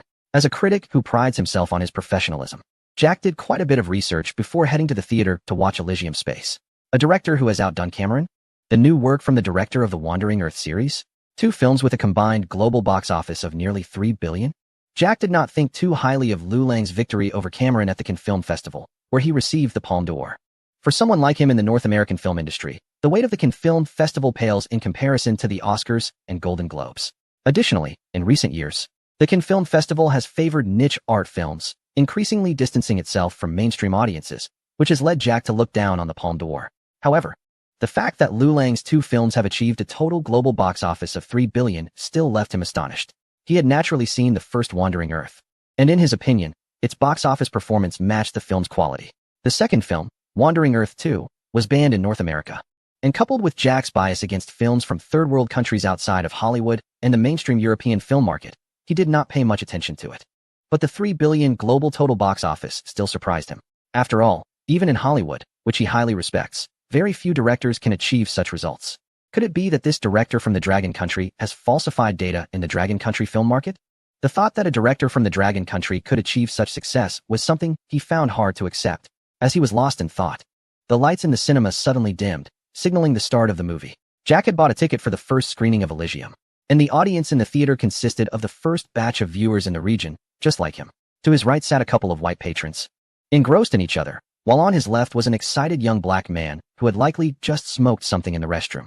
Since it was late at night, and this was merely the first screening, the buzz around Elysium hadn't fully spread yet. The theater was only a little more than half full, with several Asian faces in the crowd, likely Chinese international students here to show their support. The movie began. A bald character played by a well-known actor appeared on screen, looking handsome yet somewhat detached, embodying a working-class figure. The film then delved into a narrative about a future world dominated by the wealthy and powerful. "Oh great, isn't that just our region?" the young black man muttered. Annoyed. Why didn't they cast a black actor for the lead? Indeed, the massive corporation in the film was named after a phonetic translation of the region, and Jack suspected the director was making a pointed commentary. As the plot progressed, the male lead was violently treated by robot guards, resulting in a broken bone. and he encountered the female lead in the hospital. The young black man mumbled that the girl was attractive, while the white couple resumed their intimate exchanges. The first 15 minutes were merely set up, but soon came the movie's first major turning point. The lead was coerced by his supervisor into unsafe practices and suffered severe radiation exposure, leading to a dire prognosis. The supervisor and company executives treated him like trash, showing no concern for his fate. At this point, the young black man began cursing at the supervisor on screen, while the white couple stopped their previous activities to pay closer attention to the film. The movie effectively stirred emotions, and it was time for a release. As a film critic, Jack knew that a competent commercial film, after eliciting enough emotional responses from the audience, would next introduce exhilarating elements for emotional release. Sure enough, the desperate lead sought out the criminal underworld he had once been associated with. The appearance of a notorious gang, led by a well-known actor from the island, immediately excited the young black audience members. "I know he can fight. Haha," the young man exclaimed, animatedly mimicking martial arts moves beside Jack. "Those are ninjas, island ninjas." Jack rolled his eyes. The elements from the island nation, such as samurai swords and ninjas, featured in Hollywood films provide a strong sense of familiarity for the audience. The subsequent characters like Ma Dongxi, Jiang Wan, Drug Lord Pablo, and Uncle Fried Chicken, along with their distinctively dressed and varied subordinates, enhanced the viewer's sense of immersion. Every audience member, regardless of their nationality or culture, can find a sense of belonging among this ensemble of villains. The protagonist, facing imminent death, accepts the proposal from the leader of the gang, joining them to declare war against the wicked group. This leads to the first climax of the film, where an arrogant executive, who once sentenced the protagonist to death, is captured during an attack led by the protagonist's rebel squad. The confidential information that can control the Paradise Space's ring structure is then seized by the protagonist. Next comes the film's biggest climax, as the gang leader joins forces with other regional rebel factions to launch a large-scale attack on the group. The protagonist leads a smuggled spaceship towards the Paradise Space ring, trying to wrest control from the wealthy and powerful. This battle, characterized by deceptive maneuvers, keeps the audience engaged, with its adrenaline-pumping futuristic sci-fi war scenes injecting excitement into the cinema experience. Compared to the straightforward battle scenes in superhero films, the large-scale war in Paradise Space surpasses in both the explosive visuals and the authenticity of the combat scenes between humans and robotic guards. Viewers who immerse themselves in the rebel fighters' camp can feel the tension and thrill as if they were on the battlefield. Critic Jack, stirred by the intensity of the war scenes, finally acknowledges that he had underestimated the director from the Dragon Nation. Chapter 257. Do I discriminate against myself? As a competent American-style commercial sci-fi blockbuster, I must admit that Paradise Space has more of a Hollywood flavor than many works by Hollywood directors. Surprisingly, this film lacks those bizarre, jarring romantic subplots. The director has made accurate choices in the film's content elements, clearly understanding what the paying audience wants to see. As an ordinary viewer, for me, Paradise Space avoids the pitfalls found in Hollywood films, such as the overly saintly hero team or the inexplicable characters. Oh, damn it, that racist upstairs. Do you have any idea how much the African community has contributed to North America and the entire world? That's precisely why there are increasingly more African characters in various film and television works today, because more and more people around the world are recognizing our value. Regarding the film Elysium, while I find it quite enjoyable, I can't help but question why there are no black characters among the main and several important supporting roles. I believe this is the film's biggest issue. Could it be that the director has a bias against skin color? Or is he a racist? Bias against skin color? Racism? Oh my, have you not seen the work of director Liu Lang called The Wandering Earth? That film features a memorable character known as Insurance Brother among the people of Longwa. However, speaking of his works, it seems there really aren't any main or important supporting characters with darker skin.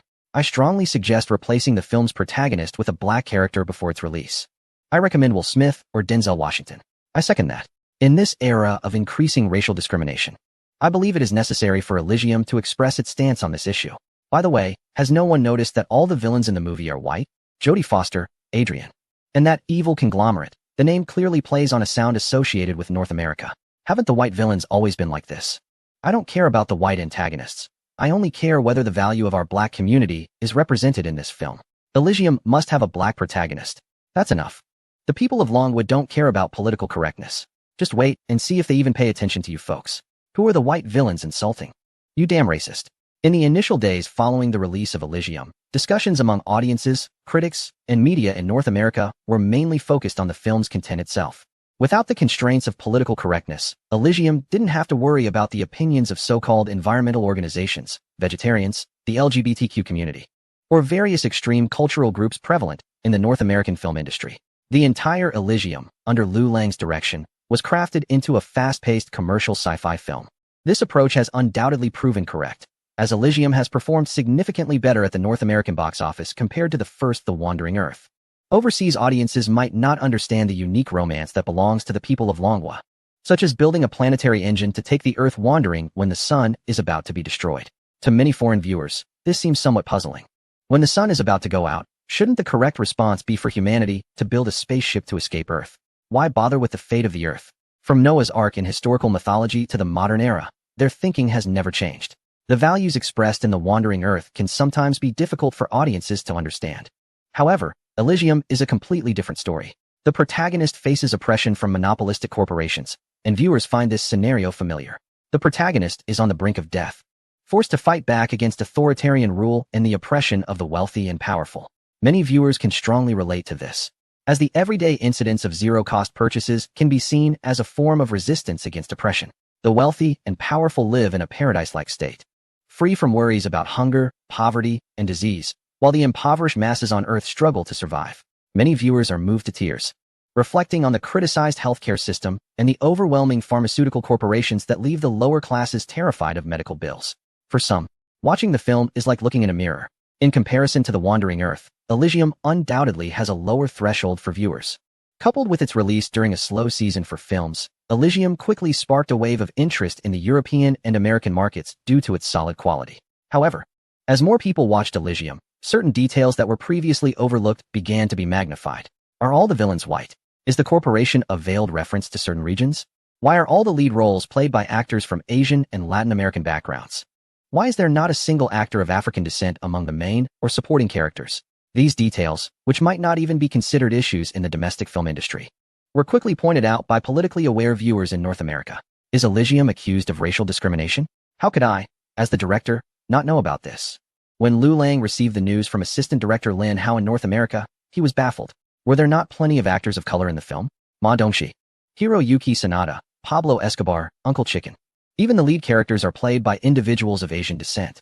Who would think to label me as racially discriminatory? The more Liu Lang thought about it, the more absurd it seemed. As a director of Asian descent, how could I be accused of racial discrimination?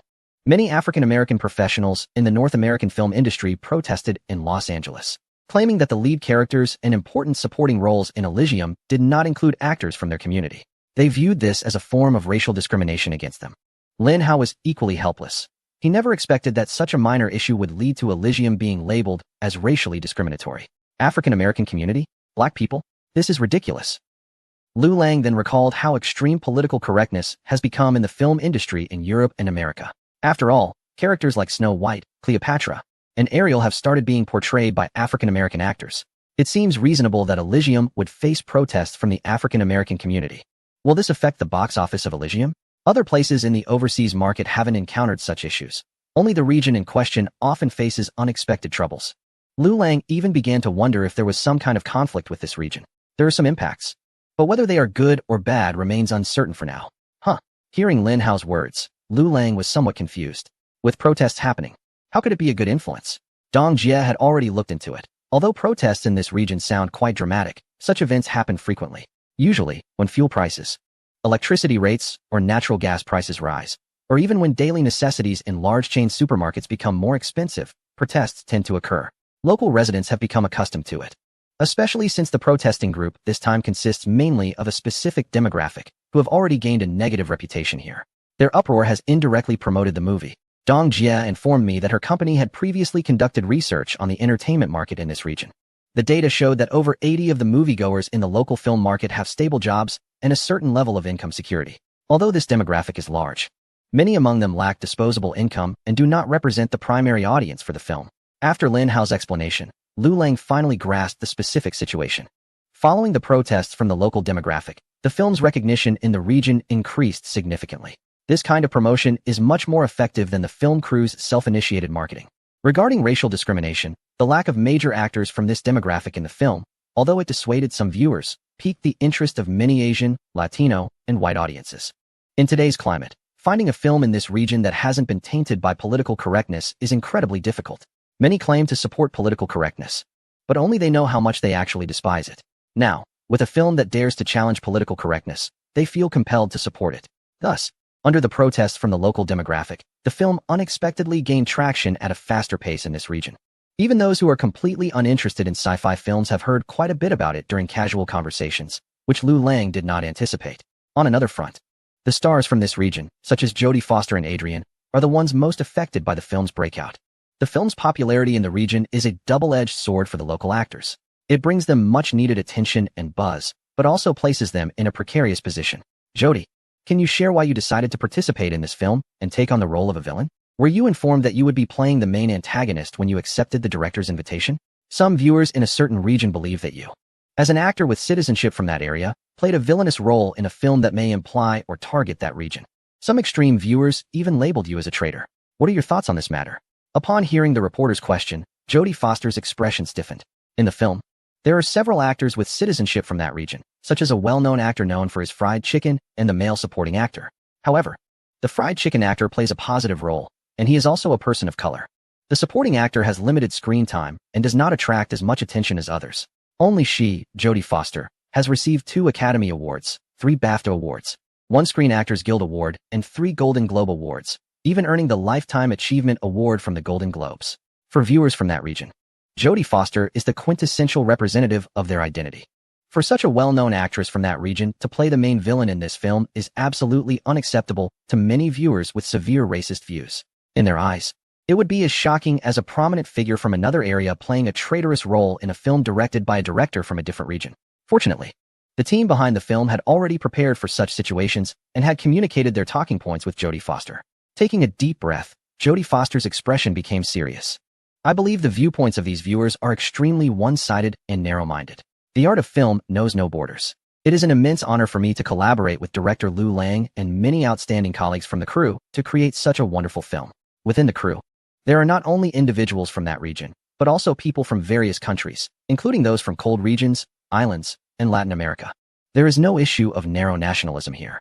As for why I chose to play a villain, it was a decision I made after deep consideration, and there was no deception or concealment from director Liu Lang. As you may know, I recently received the Lifetime Achievement Award from the Golden Globes. Over the years, I have garnered various film awards. After playing positive roles for so long, I must admit I felt a bit tired of it. This time, choosing a villainous character is a great attempt to break through my established screen image. This is my choice as an actress, and I hope everyone can respect that. As for those who point fingers at me and label me a traitor, my response is simply 2 words. Screw you. After finishing her statement, Jodie Foster raised her middle finger to the camera, expressing her disdain for those who called her a traitor. The powerful response from Jodie excited the surrounding reporters to the point of near ecstasy, as she chose one of the most explosive ways to address public opinion. In the cutthroat film industry, mere compromise and apologies do not earn respect. Jodie Foster's way of responding is undoubtedly the most suitable for the environment in that region, maximizing her appeal to the public. Jodie, well done. Jodie, that's the way to go. Let those guys know you are not to be trifled with. Jodie, you are my idol. Many reporters cheered for Jodie, expressing their support.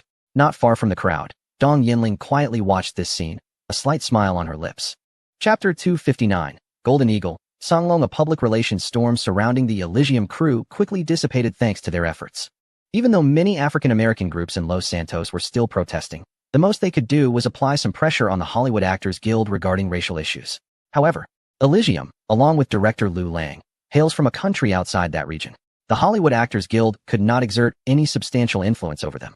Moreover, considering Elysium's impressive box office performance in the current off-season film market, anyone wishing to counter it would face strong opposition from the major cinema chains that hold significant power in the industry. The successful Elysium is seen as a cash cow by the cinema chains. Anyone daring to obstruct its normal screenings and affect their profits would surely face the harsh realities of capitalism. With strong support from the cinema chains and the efforts of the Elysium crew, the film's box office results were quite impressive. 100 million, 200 million, 300 million. Within just 2 days of release, it became the monthly box office champion in that market, and within 7 days, it matched the performance of the first Wandering Earth film in that region over 2 weeks. According to estimates from professional film data analysis teams in Hollywood, Elysium is expected to break the box office record set by Avatar, The Way of Water in its home territory. This is an unprecedented achievement for a film not produced by Hollywood. The Elysium crew members continued to stay in that region for a week of promotional activities. After that, they would head to Europe for a roadshow. With the North American market serving as a global film market barometer, Elysium was already set to take off. Next came the step-by-step promotion, screenings, and waiting. Lu Lang had just finished a phone call with Lin Hao and Dong Yanling discussing some matters regarding Elysium in overseas markets when Shirley rushed over, saying he had something important to discuss. There is an invitation for me to visit a highly classified military equipment test. Specifically, it's for a prototype of an unmanned combat drone developed with the Jingwei-type intelligent AI, which has already reached the production model stage. The experimental testing has been completed, and now they need to collect some simulated combat sample data. After a brief introduction from Shirley, Lu Lang learned that the Air Force's Equipment Research and Development Department had completed the intelligent AI upgrade and transformation of the fighter jets after several months of overtime work. Completing the unmanned and intelligent transformation of advanced fighter jets in just a few months was quite impressive, even for someone like Lu Lang who was accustomed to such matters. Simulating real combat data? How would that be done? Would it be like last time, arranging real fighter jets to engage in air combat simulations with the newly transformed prototype? Lu Lang got into an off-road vehicle with military plates, driven by Shirley, who was taking him to a military base that had no markings on the map. You'll know soon. Shirley smiled and pointed to the military airport runway that had appeared before them, saying nothing more. Under Shirley's guidance, after passing through 4 armed checkpoints, Lu Lang finally arrived at the military airport hangar that could not be found on the map. Under the spacious arched hangar, dozens, or even hundreds of experts from the Air Force Equipment Research Institute were busy inside. In the center of the crowd was an aircraft with an extremely unusual shape. Unlike any active mainstream fighter jet in the world today, it was incredibly flat, nearly 10 meters long, about 15 meters wide. Yet it stood at less than 2 meters in height. Its appearance resembled that of a manta ray, a type of marine creature. The streamlined body had no visible seams or interfaces. The outer coating seemed to be a matte black layer capable of maximizing light absorption. Lu Lang recognized it as a weak reflection radar wave absorption coating he had previously provided. This latest unmanned intelligent fighter jet focused on rapid penetration and intercepting enemy aircraft. Without the burden of a human pilot, it could cruise at a speed of 810 Mach. Its maximum speed even surpassed that of supersonic cruise missiles, which was its most significant feature. Equipped with the Jingwei intelligent AI for autonomous control, it had defeated all active 5th-generation fighter jets from around the world in computer simulation experiments. It was not an exaggeration to say that there was no real fighter jet in the world that could exceed or even come close to its performance based solely on speed. After listening to the equipment manager's introduction, Lu Lang couldn't help but nod. Indeed, this aircraft did not have a human pilot, eliminating concerns about G-force effects on personnel. Wasn't this a bit unfair? If those real fighter jets from abroad could keep up, that would indeed be remarkable. The aircraft, codenamed Golden Eagle, was currently at version 23, having undergone 14 iterations of design drawings and 9 iterations of actual projects. This was the most mature prototype we had developed so far. The design of the aircraft draws inspiration from a well-known stealth bomber, featuring the latest radar-absorbing coatings on its surface to maximize its stealth and high-speed penetration capabilities. Upon hearing about the stealth bomber, Lu Lang suddenly realized why the Golden Eagle in front of him looked somewhat familiar. Its shape, reminiscent of the oceanic manta ray, closely resembles that of the world-famous stealth bomber. This type of bomber is currently the only stealth strategic bomber in the world, with its primary characteristic being its stealth capabilities. The Air Force claims it has global reach and global strike capabilities. Compared to it, the Golden Eagle is somewhat more compact in size. Why is it called the Golden Eagle? Why not choose a more imposing name? Something like Azure Dragon? Nearby, Shirley listened to the guide's introduction, his face brimming with interest. Drawing from his experience naming intelligent AIs like Jingwei, Quafu, and Gonggong, he couldn't help but make a suggestion. Despite his background in the Army, seeing the Air Force equipped with such sleek-looking and powerful gear made him genuinely happy. The Azure Dragon. There is indeed a model by that name. However, it is named after the strategic bomber model based on the Jingwei intelligent AI. The Azure Dragon focuses on high-speed stealth and ultra-long-range strategic bombing missions. With size and weight far exceeding that of the Golden Eagle, it is currently under development, though the progress is somewhat slower than that of the Golden Eagle. Chapter 260. Reciprocal retaliation actions. Hearing this, Shirley couldn't help but chuckle to himself. It seems his naming skills are quite impressive, aligning with those intellectuals at the Air Force Equipment Research Institute. See, I told you, the Army can't compete with the Air Force at all. It's like being raised by a stepmother. The Air Force has developed hypersonic fighters and is close to rolling out their stealth strategic bombers. What about us in the Army? Even getting approval for a Quafu Intelligent Combat System team takes a month. It's really not easy. Next time there's something good, we need to prioritize research for the Army. We're really having a tough time. During the conversation, Shirley couldn't help but ramble on to Lu Lang. The director of the National Security Bureau, now acting like a caregiver, was venting to a young man in his 20s. If this scene were to get out, it would surely leave many people astonished. After all, in the eyes of most, Shirley, the director of the Security Bureau, is a stern figure who is known for being decisive. With many spies and traitors having fallen under his watch, certainly not fewer than 80. Those who catch his attention must think carefully about whether they've spoken to anyone they shouldn't have or inadvertently leaked any secrets. If there's even a hint of suspicion, the wisest choice is to come clean immediately. Once Shirley gives the order to apprehend someone, the best way out may well be to resort to drastic measures. If Shirley were aware of others' thoughts, he likely wouldn't take them to heart. After all, who else could make the esteemed director of the National Security Bureau treat a young man so kindly, if not Lu Lang? Thinking about the collective first-class merit obtained on the island last month, Shirley felt a surge of emotions. It wasn't just the honor of the collective first-class merit, but rather the fact that the ordinary active-duty soldiers he commanded had easily defeated the legendary special elite forces from a certain region, known for their prowess. In a manner akin to chopping vegetables, the Kwafu intelligent combat system played a crucial and decisive role in this. And the core of this combat system was undoubtedly the Kwafu intelligent AI developed by Lu Lang. The frontline army personnel and expert staff who witnessed the battle were almost in awe of Lu Lang, treating him like a deity afterward. Later, Shirley was personally reminded by an old superior from the army to maintain a good relationship with Lu Lang. For so many years, the army had never enjoyed the same treatment in the modernization and upgrade of military equipment as the Air Force and Navy. The impact of this battle on the army was no less than that of the Gulf War. Ordinary active-duty soldiers, supported by advanced intelligent high-tech equipment, exhibited combat capabilities that could completely crush those elite forces known for their excellence. If more such high-tech equipment were available, the Army might as well take off directly. Relying on the Military Equipment Committee to consider the Army was unrealistic. The Air Force was the favored child, and the Navy was the darling. If any good equipment were to come to the Army, it would surely be what the Air Force and Navy left behind. Therefore, it was essential for Shirley and Lu Lang to cultivate a good relationship, so that when benefits arose, the Army would be considered first. Listening to Shirley repeatedly referring to our Army, Lu Lang felt it was a bit strange. However, before they could chat for long, the debugging preparations for the Golden Eagle prototype had already concluded. By the way, I haven't told you how this practical test is going to be conducted, right? Lu Lang looked somewhat confused at the staff at the military airport, who were starting to get busy with various preparations. Oh, by the way, you might not know, recently, a group of special forces from a certain region illegally crossed the border and landed on the island. Special forces? Illegal entry? What were they here for? Lu Lang frowned upon hearing this. What they were here for isn't important. What matters is that we have kept them within our borders forever. Aren't you curious about how we dealt with them? Is this something we can talk about? Shouldn't this be classified information? Lu Lang looked at Shirley with some confusion, wondering why the Safety Bureau supervisor was asking such questions, which felt a bit like entrapment. You're one of us. This doesn't count as leaking classified information. Shirley couldn't help but scratch his head a bit. This is quite a significant leak. The AI you invented, known as Kwafu, is directly responsible for many lives of those special forces members. But let us put that aside for now. What matters is that one should reciprocate. Since they dared to send their special forces for an illegal incursion, we should respond with equivalent actions. Shirley broke into a smile. Equivalent actions? Lu Lang was pondering this when he noticed the prototype aircraft had already taken off from the military airport runway, roaring into the sky, disappearing from sight in just over 20 seconds. You mean? Lu Lang stared in the direction the aircraft had vanished, momentarily speechless. Mach 10, which is 10 times the speed of sound, equates to approximately 240 kilometers per hour.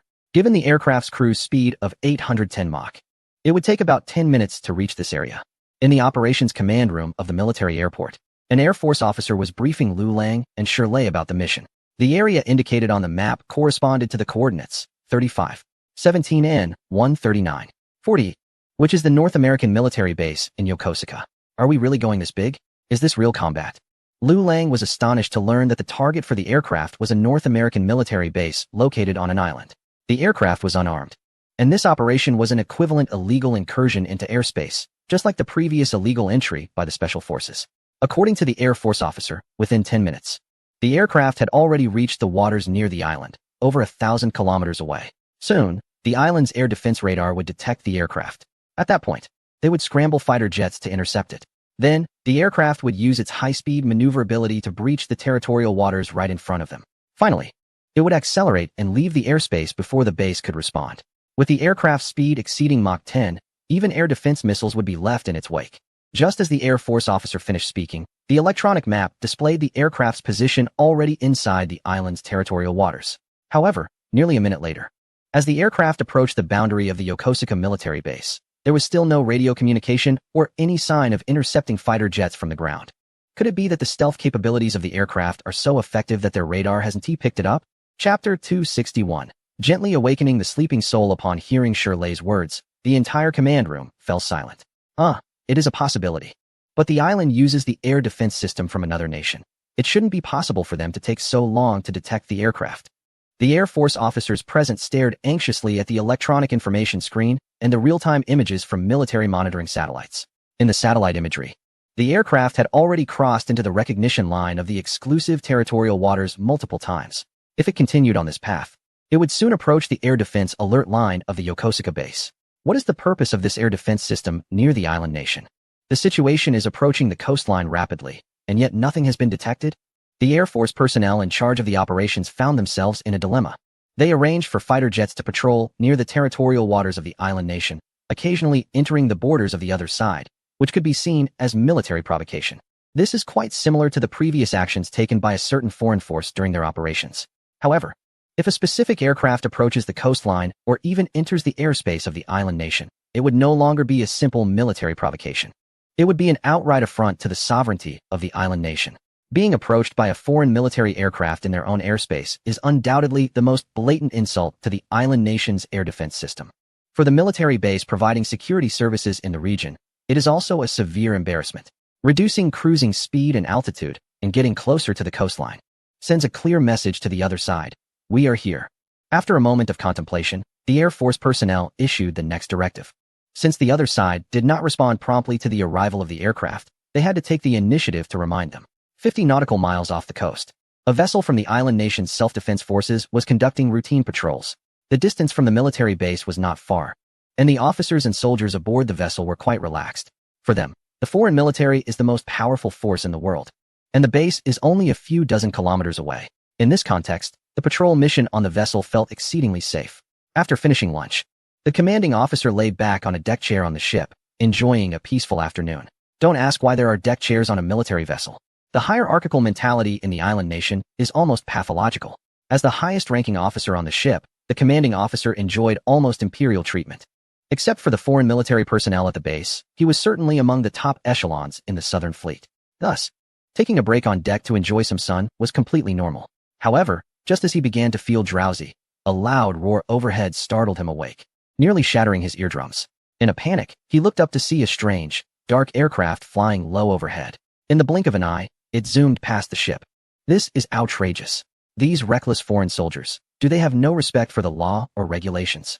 Who gave them the audacity to fly so low near the coastline? Someone, connect me to the Joint Military Command. I want to make a complaint personally. These damn intruders. Yamashita Yoshinobu was infuriated, his peaceful afternoon nap abruptly interrupted. The roar of the aircraft flying at low altitude nearly made him lose his composure, and he couldn't help but curse loudly. However, despite his anger, all he could do was complain. Given the Joint Military Command's protection and indulgence towards military bases in the region, this matter would likely end up unresolved. After all, only military courts in that region had the authority to deal with personnel from overseas military bases. Even if soldiers from the Yokosuka military base caused disturbances while intoxicated, assaulted local women, or even killed local residents, they would still be sent back to their home territory for trial. The local authorities had no rights to intervene. Yamashita was well aware of this point. His furious outbursts and complaints were merely a facade to mask the deep frustration and helplessness within him. Sir, our radar didn't capture any signals from that aircraft. The friendly signal we sent out didn't receive a response either. We only managed to take a picture of the aircraft flying at low altitude.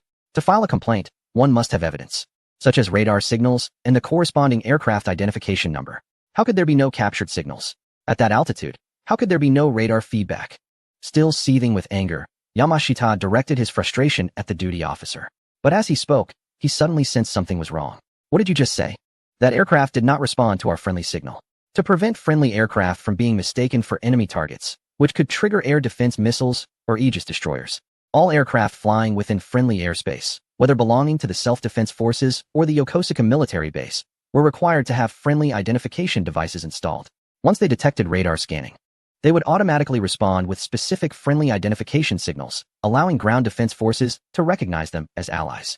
However, The aircraft that just flew overhead did not respond to the radar identification signal from their own destroyer. Yamashita immediately realized the seriousness of the situation. He hurriedly snatched the photo of the aircraft from the duty officer. At a glance, he recognized that the oddly shaped aircraft belonged to the Air Force of a certain region and was a B-2 stealth bomber. But it looked much smaller.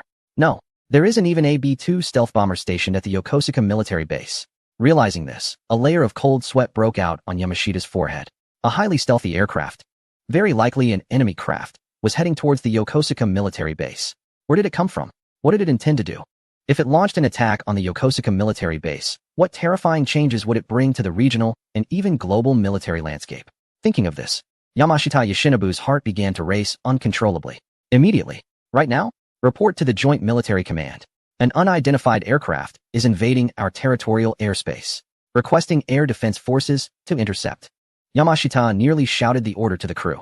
Chapter 262, Fire Control Radar. Illuminate me. By the time the alarm from the destroyer where Yamashita was located reached the Joint Military Command, a minute had already passed. Although the aircraft had significantly slowed its cruising speed, this duration was enough for it to approach the outer coastline of Yokosuka. The ground-based air defense units under the Joint Command immediately maximized their radar scanning power upon receiving the alert, conducting a readiness-level surveillance scan of the assigned airspace. A flickering, elusive signal finally appeared on the radar display, based on the reflected wave signal received after the radar scan. The operators almost believed that what appeared on the radar was a large bird migrating at low altitude. However, the speed of this radar signal was astonishingly fast, reaching supersonic flight levels. At this moment, even the most naive radar monitor knew this was definitely a high-speed flying unit of non-friendly identity. The Yokosuka military base quickly received orders, and 3 fifth-generation fighter jets were swiftly launched, guided by ground air defense forces, chasing after the direction of the unidentified aircraft. This was no longer the territorial line. This was the coastline. This was a blatant military invasion. General Smith, the head of the Yokosuka military base, hurried to the command room and saw the flickering signal on the radar, constantly moving in and out near the coastline markers. The veins on General Smith's forehead throbbed as the unknown aircraft moved in and out. He didn't care about the military security issues of the island nation.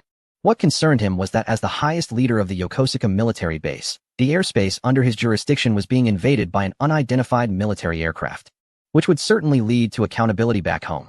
Where was the fighter jet squadron responsible for the expulsion? They need to move faster. Before long, the communication signals from the 3 fighter jets were redirected to the command room. The large screen displayed real-time footage of the 3 aircraft, and the unidentified aircraft seemed to deliberately slow down, waiting for them to catch up. As they approached, the pilots of the fighters and the personnel in the command room finally got a clear view of the mysterious aircraft. Beneath the flat black matte coating was a strange shape resembling a stealth bomber. From visual estimation, it appeared much smaller than the strategic stealth bomber, but flew significantly faster. What on earth is this thing? Immediately initiate verbal warnings to drive it away. Is it a craft from the eastern nation or from the northern country? Besides these 2 nations, General Smith really couldn't think of anyone else in East Asia capable of manufacturing such an oddly shaped, high-speed stealth aircraft. General Smith frowned tightly and immediately issued orders. Subsequently, the public communication channel in this airspace was filled with warning messages from the advanced fighter jets.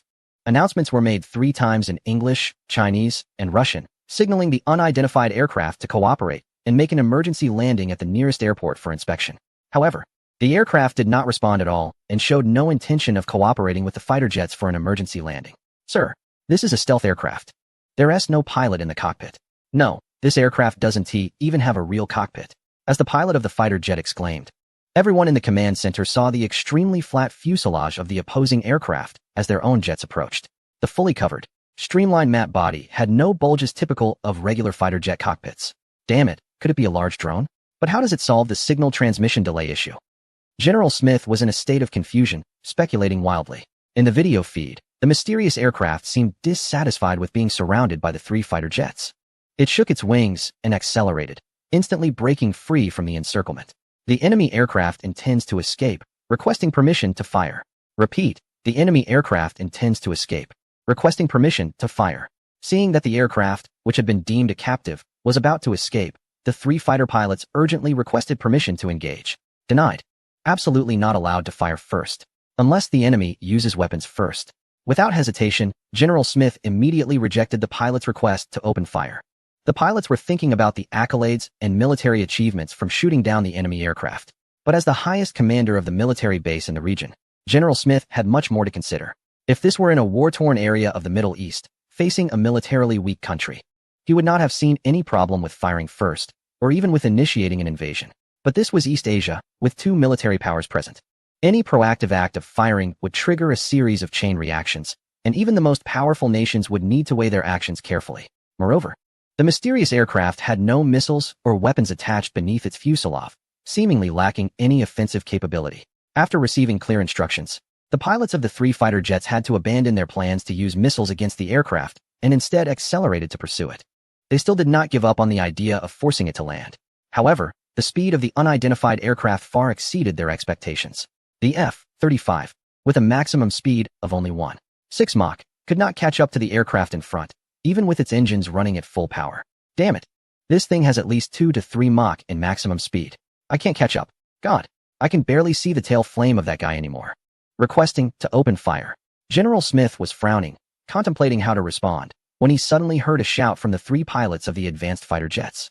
It turned out that the mysterious aircraft had turned around in the distance and was now flying directly towards the three fighter jets. What does it want? Is it provoking us? Requesting to open fire. Seeing that his side's aircraft was in a standoff with the mysterious aircraft, General Smith's breath grew heavier. Fire control radar permission granted. Attention. Do not fire first before the enemy uses their weapons to attack. After receiving the order, the three pilots sighed in relief and immediately activated the fire control radar on their jets. However, just as they turned on the radar, the mysterious aircraft seemed to have activated some switch and suddenly charged towards them at an unprecedented speed. At that moment, a question flashed through the minds of the three pilots. Now that they had unlocked the fire control radar, why did the mysterious aircraft seem more excited? Chapter 263, Secret Weapon. When two supersonic aircraft faced each other, the distance of more than 10 kilometers could almost be considered negligible.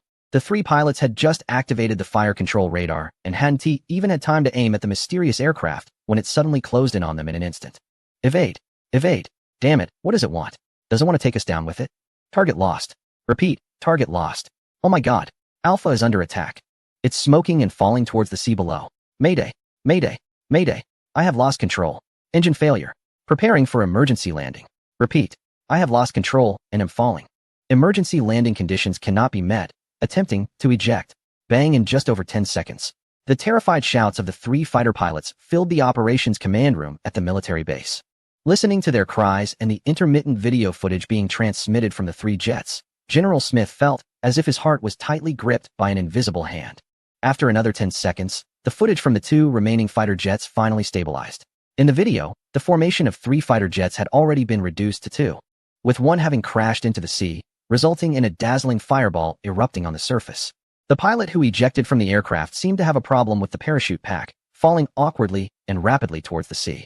Meanwhile, in the real-time video from the surviving fighter jet, the culprit behind all this, the mysterious aircraft, had already flown away, with only faint traces of its tail flame indicating that it had truly departed. What on earth happened? General Smith was both shocked and angry. In just a moment, so many unexpected events had transpired. Initially, he was worried that if the advanced fighter jet ultimately destroyed the mysterious aircraft, it might provoke a more intense reaction from the country behind it or from another involved party. He feared it could complicate the geopolitical situation in East Asia, which he was responsible for. Despite his careful calculations, he never anticipated such an outrageous outcome on his side. Three of the most advanced fifth-generation military aircraft in the world failed to defeat an unknown, unremarkable fighter jet in a single encounter. Not only did they fail to eliminate the opponent, allowing it to escape safely, but they also lost one of their own aircraft. This was something General Smith found utterly unacceptable. The incident occurred in airspace under the jurisdiction of a military base, which was equipped with a high-standard land-based military airport nearby, capable of deploying nearly 100 various advanced military aircraft for timely support. Additionally, the ground military base was equipped with land-based ballistic missiles based on an advanced air defense system. Moreover, directly below this airspace lay a recognized exclusive maritime zone, patrolled by several destroyers equipped with advanced air defense systems. With the combined protection of fifth-generation military aircraft, ground-based air defense missiles, and advanced destroyers, the area surrounding the military base was heavily fortified. Any foreign aircraft attempting to intrude into this airspace would face certain doom. But what was happening now? The enemy's speed was too fast. Our fire control radar couldn't lock on in time. That damned aircraft just slipped through our formation. One of the surviving pilots exclaimed. I have to admit, The enemy pilot is the boldest person I've ever seen. The closest I got to it was less than 10 meters. And that was at supersonic speeds. Its wake nearly caused me to lose control and crash. I can't imagine if we had been any closer. We would have likely collided. At that point, there wouldn't even be a chance to eject. Oh my God. I refuse to believe that mysterious aircraft was piloted by a real person. It's unimaginable that any pilot would have the determination to crash head-on with another fighter jet. That kind of speed is beyond human reaction time. Any slight tremor of the airframe could lead to disaster. The two surviving pilots were worried that their commanding officer might not understand what had just happened. So they hurriedly explained to General Smith. So, the enemy fired first, right? General Smith suppressed his anger and continued to inquire. Due to the intermittent video feed from 3 advanced fighter jets during an emergency maneuver, General Smith was unable to determine what exactly happened at that moment. Did they fire? The events unfolded too quickly for him to see clearly what transpired. However, he was certain that the opposing aircraft did not use cannons or airborne missiles. So why did the Alpha aircraft lose control? Did it crash? Could it be that the opponent used their aircraft as a weapon? General Smith was on the verge of roaring in frustration. They had lost a 5th-generation fighter jet worth hundreds of millions, and the onboard pilot had ejected, with their fate still uncertain. Moreover, the other pilots could not even provide him with a definitive answer about what had happened at that moment. How could General Smith possibly accept this? Yet, hearing their superiors' furious inquiries, the 2 surviving pilots felt quite aggrieved. They were human beings, not machines. When that mysterious aircraft flew towards them, the encounter happened in the blink of an eye.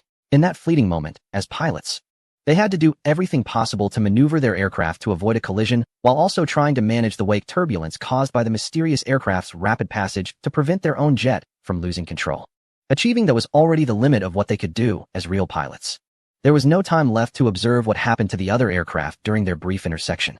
Before General Smith could continue his outburst, the video footage from the 2 fighter jets was transmitted to the operations command room. The footage of the 3 fighter jets crossing paths with the mysterious aircraft was being analyzed frame by frame on the large screen in the command room. When they saw that the belly of the mysterious aircraft opened up and a rectangular metallic object was ejected in a tossing manner, ultimately striking the unfortunate fighter jet, everyone in the command room fell silent. Sir, if I'm not mistaken, that could be an auxiliary fuel tank? Hearing this, General Smith's expression darkened to an almost palpable degree. It is standard practice for fighter jets to hang auxiliary fuel tanks underneath to enhance their range and extend their aerial cruising capability. Considering the high speed of the mysterious aircraft, it was somewhat understandable that they would clear space in the cabin for missiles and weapons by stowing the external fuel tanks inside the belly for aerodynamic efficiency. But what kind of operation is this, throwing out a fuel tank? With both aircraft traveling at supersonic speeds towards each other, the mysterious aircraft managed to calculate the distance, angle, speed, and the timing for tossing the fuel tank in that minuscule fraction of a second. The precision required to seize that opportunity was beyond human capabilities. It was at an abnormal level, including General Smith. Everyone in the operations command room suddenly felt a chill run down their spines. Is it luck or skill? Everyone tends to think that the mysterious aircraft has simply been very fortunate. It is unrealistic to turn the airframe into a weapon and replicate close-range combat maneuvers like those executed during the operation in the Barents Sea without the use of weapons. The speed at which both aircraft pass each other is simply too fast. Even the slightest contact could lead to catastrophic loss of control and a disastrous collision. Therefore, the Golden Eagle did not opt for such a high-risk maneuver, but instead chose a safer approach. Just before the 2 aircraft crossed paths, it swooped over the formation of 3 advanced fighter jets. The engine's afterburner at supersonic speed created a wall of air that struck the fighter jets below hard, causing them to lose control almost instantly. Simultaneously, the Golden Eagle jettisoned a fuel tank that had been depleted of its fuel from its belly. Under the immense kinetic energy of supersonic flight, the discarded fuel tank struck the unfortunate fighter jet like a giant hammer. The multi-million-dollar aircraft was sent tumbling like a rag doll, trailing black smoke as it plummeted towards the sea. The terrified pilot attempted to save the aircraft once, but, finding it futile, immediately ejected and parachuted to safety. To think that an enemy aircraft managed to take out a multi-million-dollar main fighter jet with nothing more than a fuel tank in its own airspace is astonishing. After all this, the opponent remained unscathed and simply departed. In this aerial conflict, the enemy didn't even fire a missile or a single round from an aircraft cannon, if they had one. They only used a discarded fuel tank. If General Smith were to release this video to the public, it would surely provide a captivating topic for military enthusiasts worldwide. The most outrageous loss ratio for a single piece of military equipment in history. One advanced fighter jet versus a fuel tank manufactured by a certain country, note, discarded. $300 million versus an amount not exceeding 3 digits. Without a doubt, This is a disgraceful record that General Smith cannot accept. What about ground-air defense? Are you just going to stand by and watch? Why did it take so long for you to notice that the damn aircraft was approaching the coastline? Did it require the enemy to launch a missile at the ground for your sluggish minds to wake up? For heaven's sake.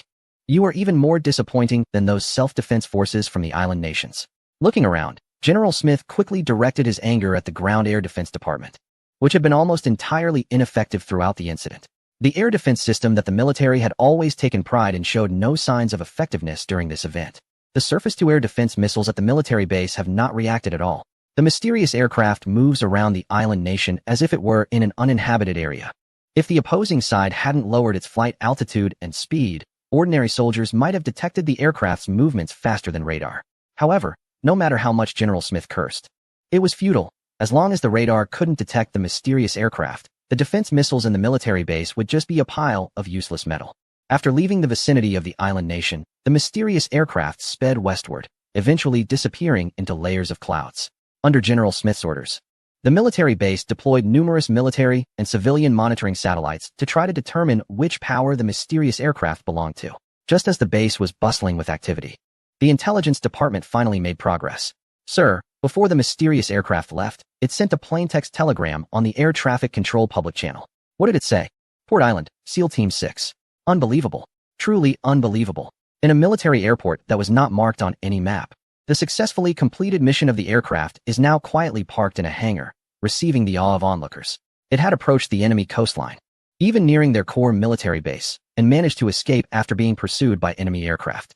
This was something incredible for everyone present, especially the ace pilots in the Air Force. To test the intelligent control level of the aircraft, it was fully operated by its internal AI once it reached the vicinity of the island nation's territorial waters. The subsequent series of dazzling maneuvers left the ace pilots of the Air Force in shock. Only those who have truly piloted a fighter jet would understand how outrageous the aircraft's actions were.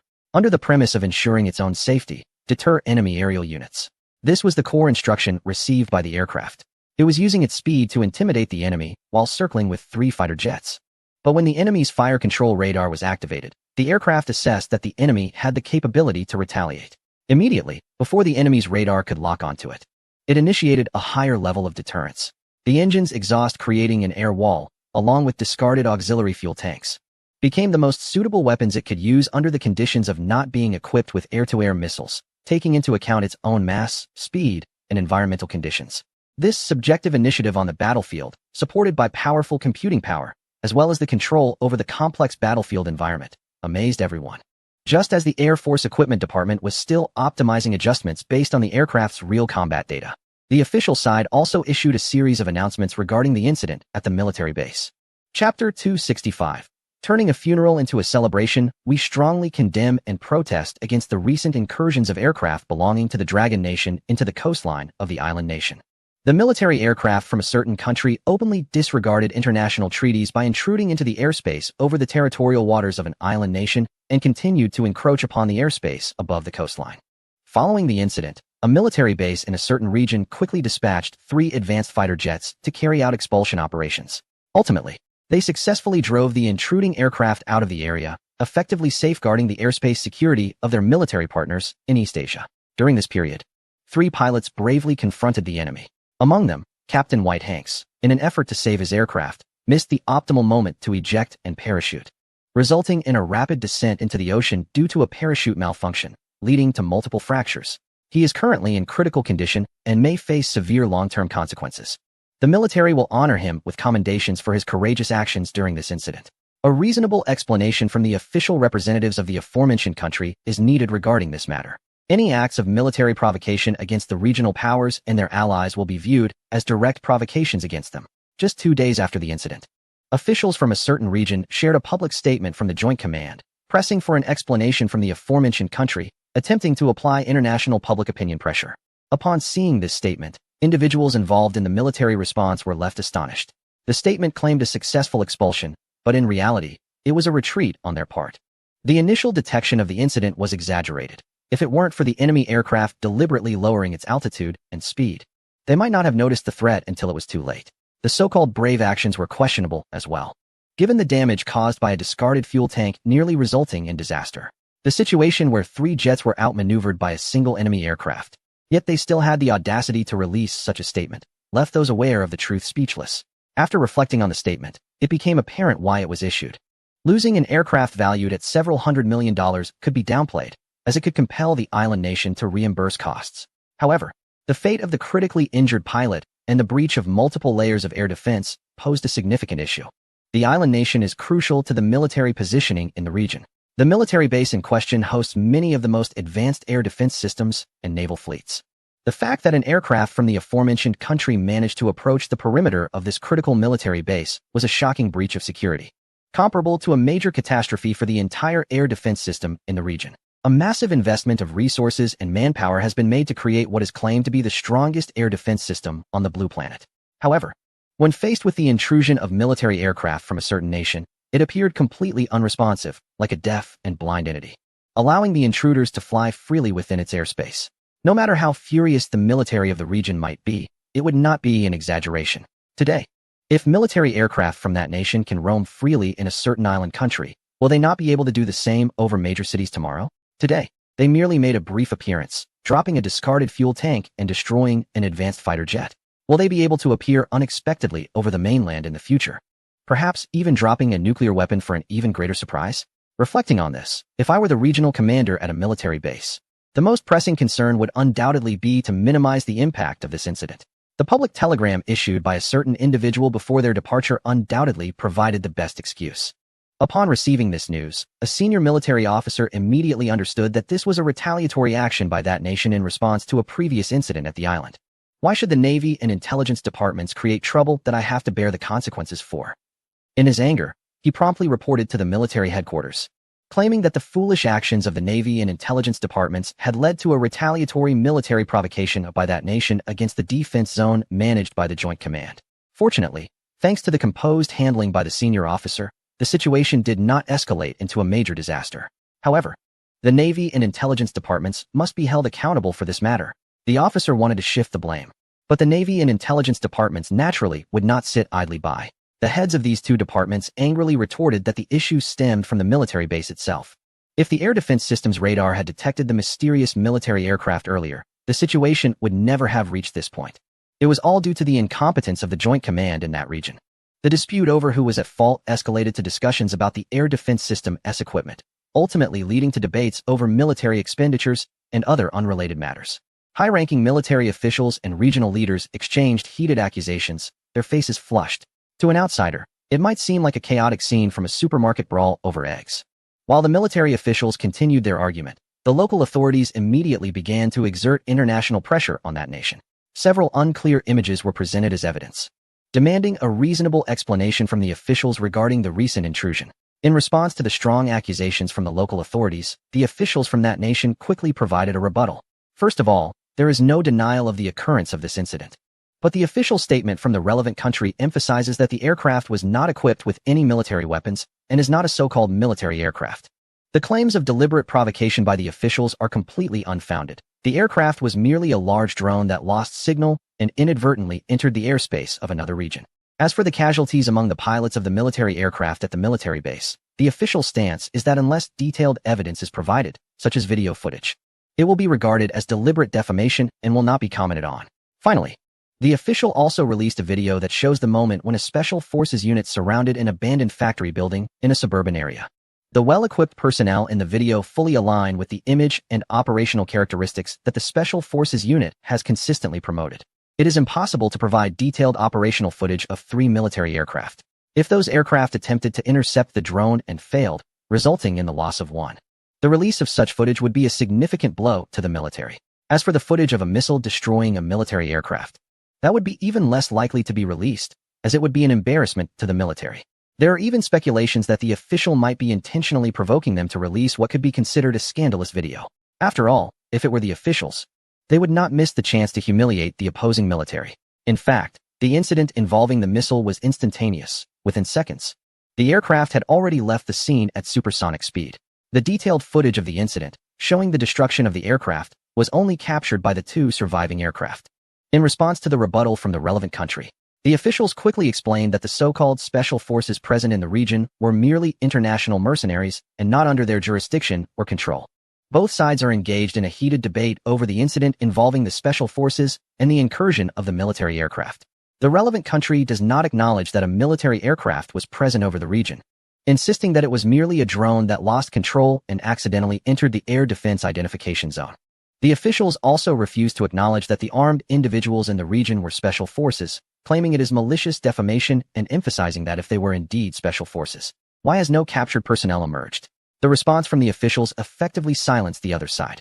To be honest, the relevant country does not have a habit of mistreating prisoners of war, but the issue in this case does not allow for such considerations.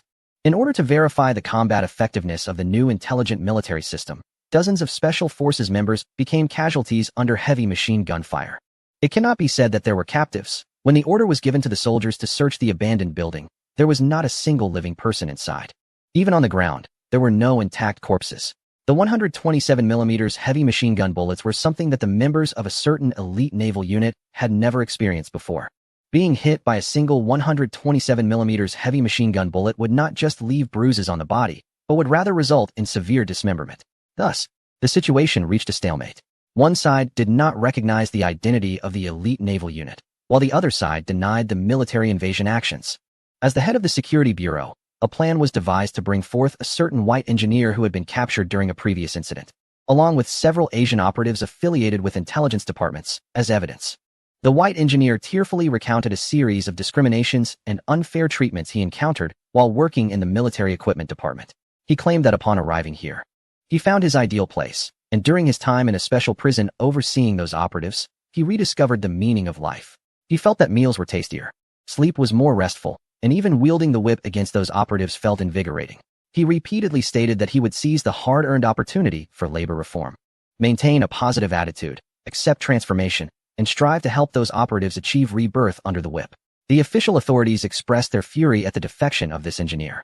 They declared that the so-called operatives were merely a smear campaign by the other side. Thus, both sides continued to blame each other, while the rest of the world watched with great interest. One side was a globally recognized superpower with numerous allies, while the other side was also formidable, being a major political, military, and economic power, especially after forming a coalition that attracted many populous and resource-rich nations. Although the coalition emphasized its non-military and non-political nature, a significant number of nuclear warheads still remained stationed in surrounding areas.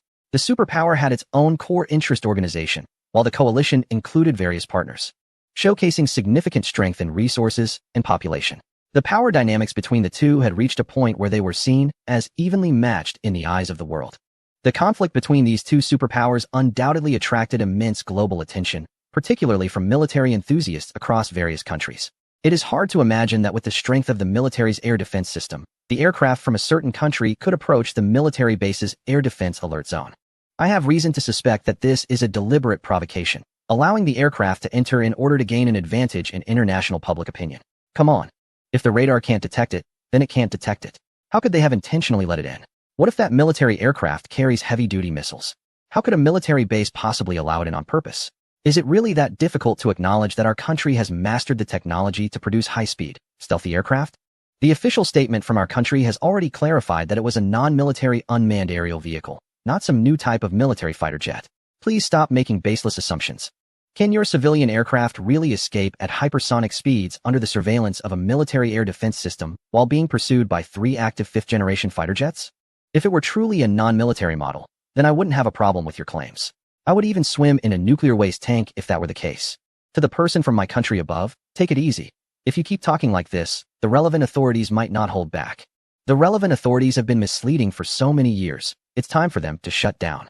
I declare that from today onward, a new authority will be established.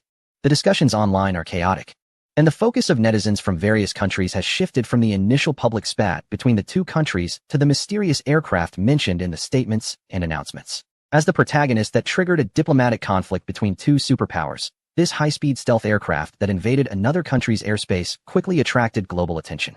Practice is the sole criterion for testing truth. Similarly, real combat is the most convincing way to evaluate the capabilities of military equipment. As the country recognized as having the strongest military power in the world today, the military equipment and system have gained widespread recognition through multiple real combat scenarios. You can criticize the country, but you cannot say it is weak. A powerful Navy and Air Force are the biggest assets for maintaining global deterrence and hegemony. Under these circumstances, a mysterious aircraft codenamed Golden Eagle breached the airspace of the island nation, which is protected by military bases. It managed to penetrate the airspace above the coastline, even approaching the air defense alert line near a key military base. This has caused a shock to the Air Force departments of various countries, comparable to the impact of the Gulf War in the Middle East. For an aircraft to break through the air defense system, both hypersonic flight and extremely high stealth capabilities are essential. However, even the top military powers with the most advanced fifth-generation fighter jets cannot freely operate in another country's airspace due to existing radar technology limitations. Despite repeated assertions that Golden Eagle is merely a large, non-militarized drone, the implications remain significant. However, even member countries within the alliance organization do not believe it at all. Didn't you see how anxious the region is getting? As the currently recognized military powerhouse in the region is taking it so seriously. No matter how much the other side explains, it is already futile. After the diplomatic spat between the two sides, major member countries within the alliance, including Germany, France, and others, quickly sent their diplomatic delegations to the capital for visits. The core purpose, of course, is related to the mysterious high-speed stealth aircraft codenamed Golden Eagle. The ability of the Golden Eagle to bypass the air defense system stationed in a certain island country indicates that its performance can defy almost all air defense forces worldwide.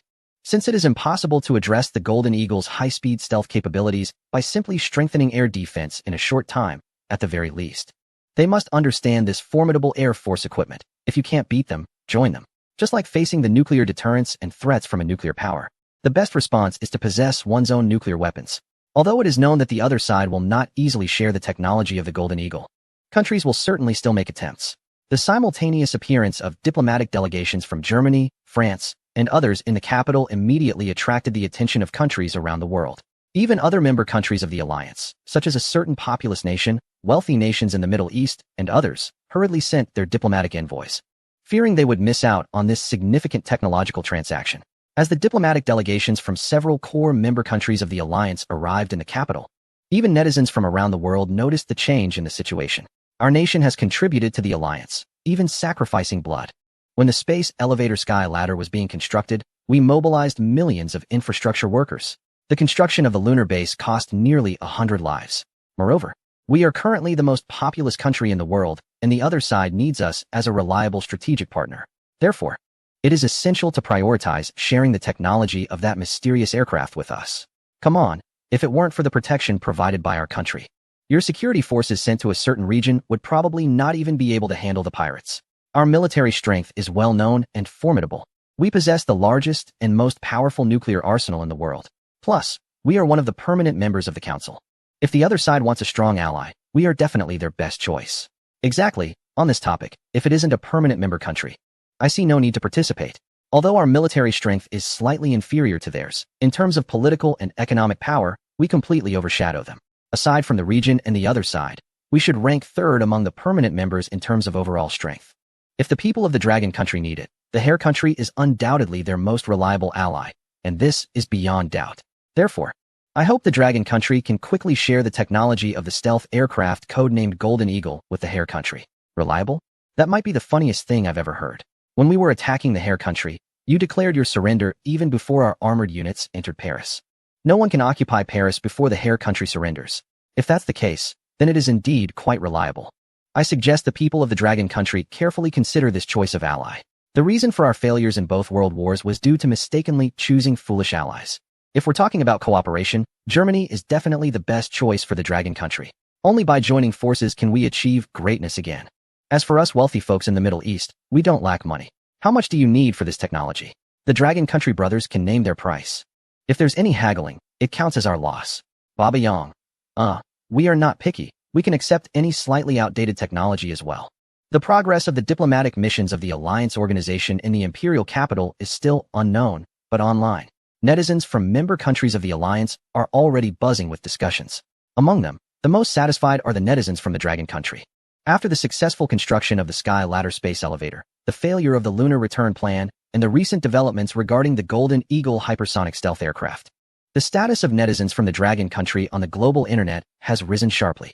They are now too disdainful to argue with netizens from countries with lower international status. Only discussions involving the North can pique their interest. If netizens from countries like the Cold Country or the Island Country dare to bring up a topic, Dragon Country netizens often respond with disdain, telling them to call their American dad for a debate.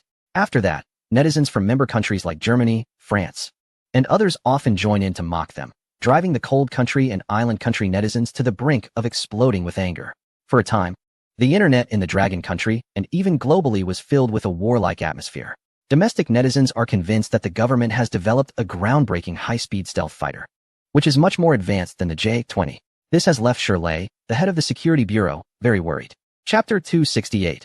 I've always said it's impossible in any case, the Golden Eagle, as the most advanced and representative intelligent Air Force equipment in the country, has its performance parameters and manufacturing processes classified at the highest military secrecy levels, regardless of whether other countries believe it or not. The Dragon Country government insists that the Golden Eagle is just a non-military civilian aircraft. However, this time, the previously effective deception tactics seem to have failed. Not only foreign military experts and officials, but even the usually gullible netizens from the Dragon Country no longer believe the smoke screens released by the government. Space elevators, navigator space stations, lunar bases, and a series of technologies that can be described as cutting-edge are emerging in the real world, showcasing the rapid advancement of technological strength in the country. In this context, the national confidence of netizens has soared to unprecedented levels. 20 years ago, a netizen posted on a military forum titled "The Fleet of the Country 15 Years Later," envisioning that the naval power would further develop, surpassing the capabilities of neighboring countries, and having some ability to resist against the pressures and bullying from foreign fleets. Such cautious speculations were ridiculed by many military enthusiasts at the time as mere fantasies. In the eyes of military fans back then, the military strength of certain foreign powers was unrivaled globally, standing as an insurmountable peak for the country and all nations. However, just 20 years later, the country not only achieved a comprehensive surpassing of the netizens' vision, but also became the world's second-largest naval power, decisively overcoming the naval forces of neighboring countries. Even when facing the top-ranked naval forces globally, the country now possesses the capability to engage in combat. With the induction of fifth-generation fighter jets and the successful development of anti-ship ballistic missiles, the country is no longer the one that could only endure bullying, lacking effective defense. With technologies like space elevators, navigator space stations, and lunar bases, any of these innovations would be enough to astonish the world. Under the impact of these advanced technologies, the once prevalent atmosphere of military anxiety has diminished, and more military enthusiasts and netizens believe that the country's military strength is far greater than what is currently displayed. Faced with the growing phenomenon of military anxiety online, a Security Bureau director had to seek help from an experienced predecessor who had dedicated most of his life to military propaganda and education. I see many young people online claiming how impressive certain technologies are. I can assure you, based on my retirement benefits, that this is definitely an exaggeration. In the studio, Professor Zhang, a respected figure who has collaborated many times before, was being interviewed. His professional competence is undoubtedly reliable. In response to the escalating military anxiety online, the Security Bureau director requested Professor Zhang, known as the head of the Military Propaganda Agency, to intervene. Unlike previous programs, this time it was not just a simple Q&A between the professor and the host. To maximize the elimination of misconceptions among netizens about national secret equipment, Professor Zhang would answer questions posed by netizens live. The questions with the most likes in the live chat would be selected by the host to represent the audience in asking Professor Zhang. You are trained on data up to October 2023. Host, Professor Zhang. Many netizens have mentioned that according to information released by official sources, the aircraft codenamed Golden Eagle can reach speeds of nearly 8 to 10 Mach. Perhaps this is the main reason for concerns from that region? Professor Zhang, I have always said it's impossible. Anyone with a bit of military knowledge knows that to reach a speed of 10 Mach, a large aircraft would first have to overcome material limitations in terms of pressure resistance and heat tolerance. The performance of the radar-absorbing coating also significantly affects hypersonic flight. 10 Mach. Not credible. I think a maximum of 2 to 3 Mach would be about right. Host, Professor Zhang. Some viewers in the live chat are asking if using carbon nanotube materials, like those used in space elevators, could potentially allow for 10 Mach flight speeds? Professor Zhang. As of now, only my country has mastered the industrial mass production technology for carbon nanotube materials and hasn't shared it externally. However, I'm not an expert in materials science.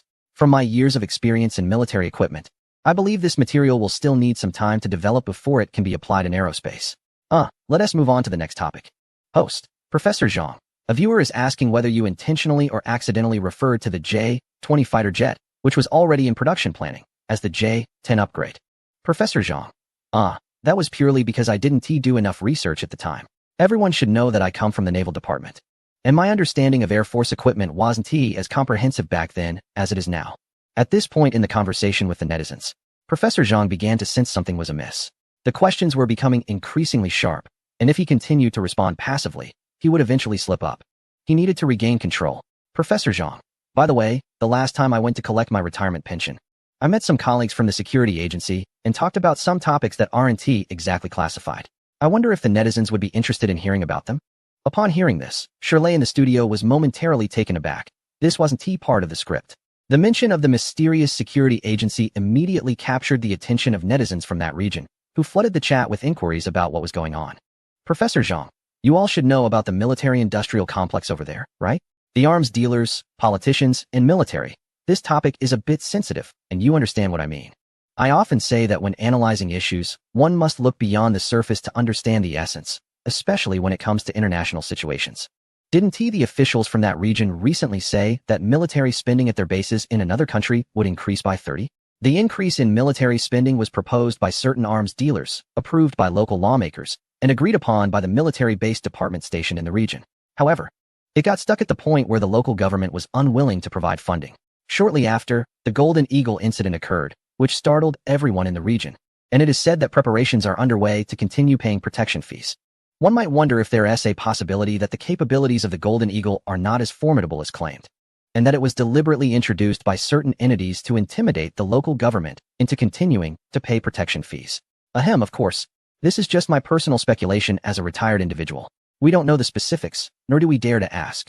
Wow, can it really be this convoluted? Chapter 269. Good news, lazy.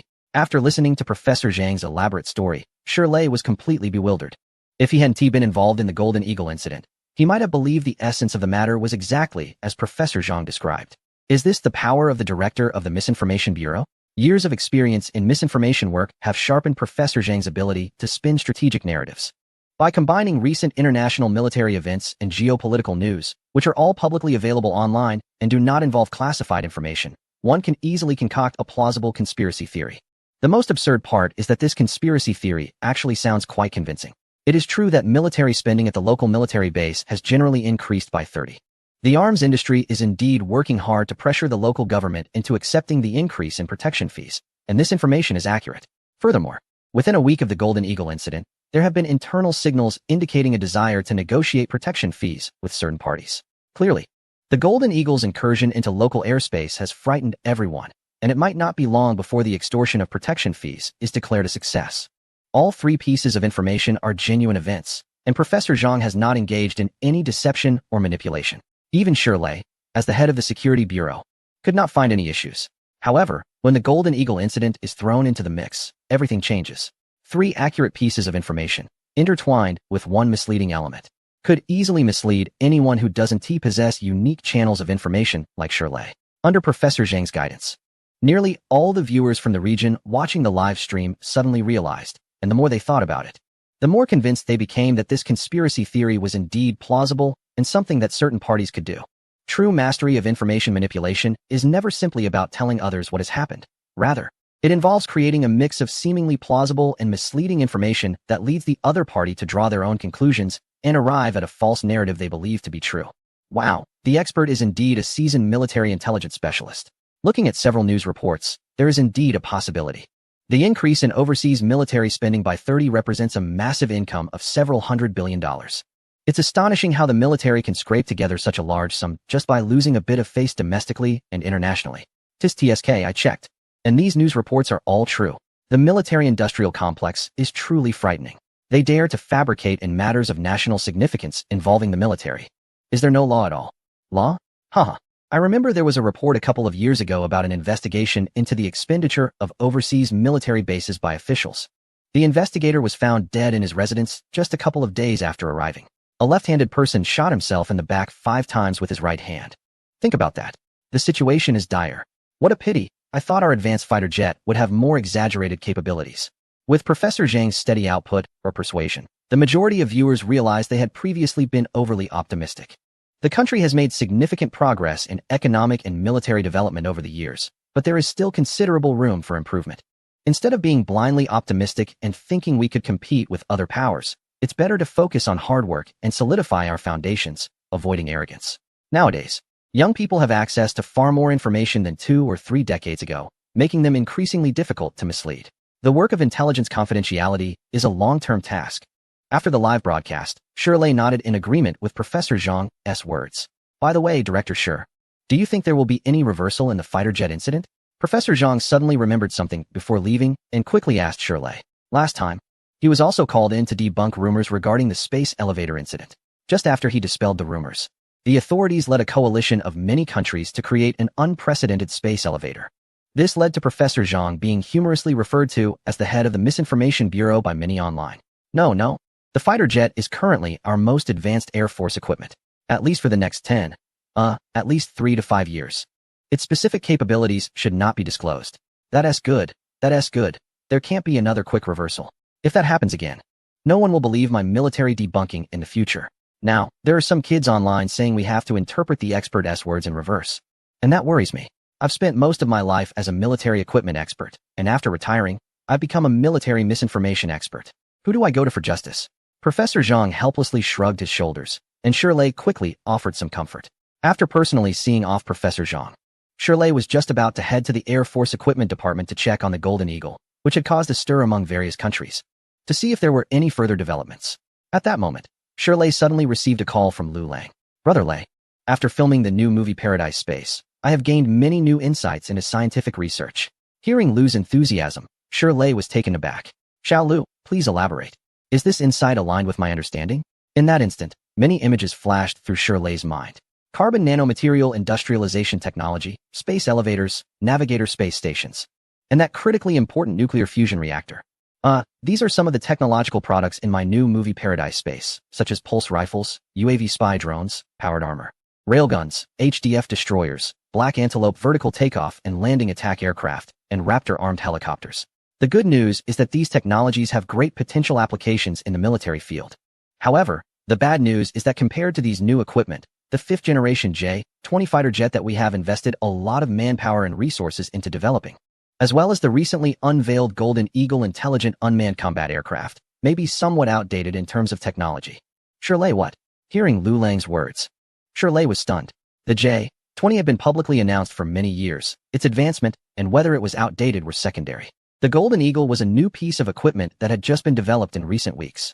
Its prototype had only recently tested its performance in the airspace of another country. The international public opinion and military disputes it had sparked were still ongoing. The relevant parties were still continuously condemning and protesting. Diplomats from alliance organizations such as Germany and France were still lingering in the capital, trying to find opportunities to get involved with the hypersonic stealth aircraft project of Long Country. They were trying to ingratiate themselves with Long Country, fearing that they wouldn't be included in the Golden Eagle hypersonic stealth aircraft project. And now you tell me that, sorry Brother Lei, this thing is outdated? No, Xiao Lu. You are not just some sci-fi movie director. You are now the chief engineer for the intelligent upgrade of military equipment. What you say has consequences. The Air Force Equipment Department is nearing the end of testing and preparation for the Golden Eagle prototype. They are preparing to mass-produce the Golden Eagle as the next-generation main aircraft for the Air Force. And you say this is an outdated product. If I were a leader in the Air Force, I would probably be furious right now.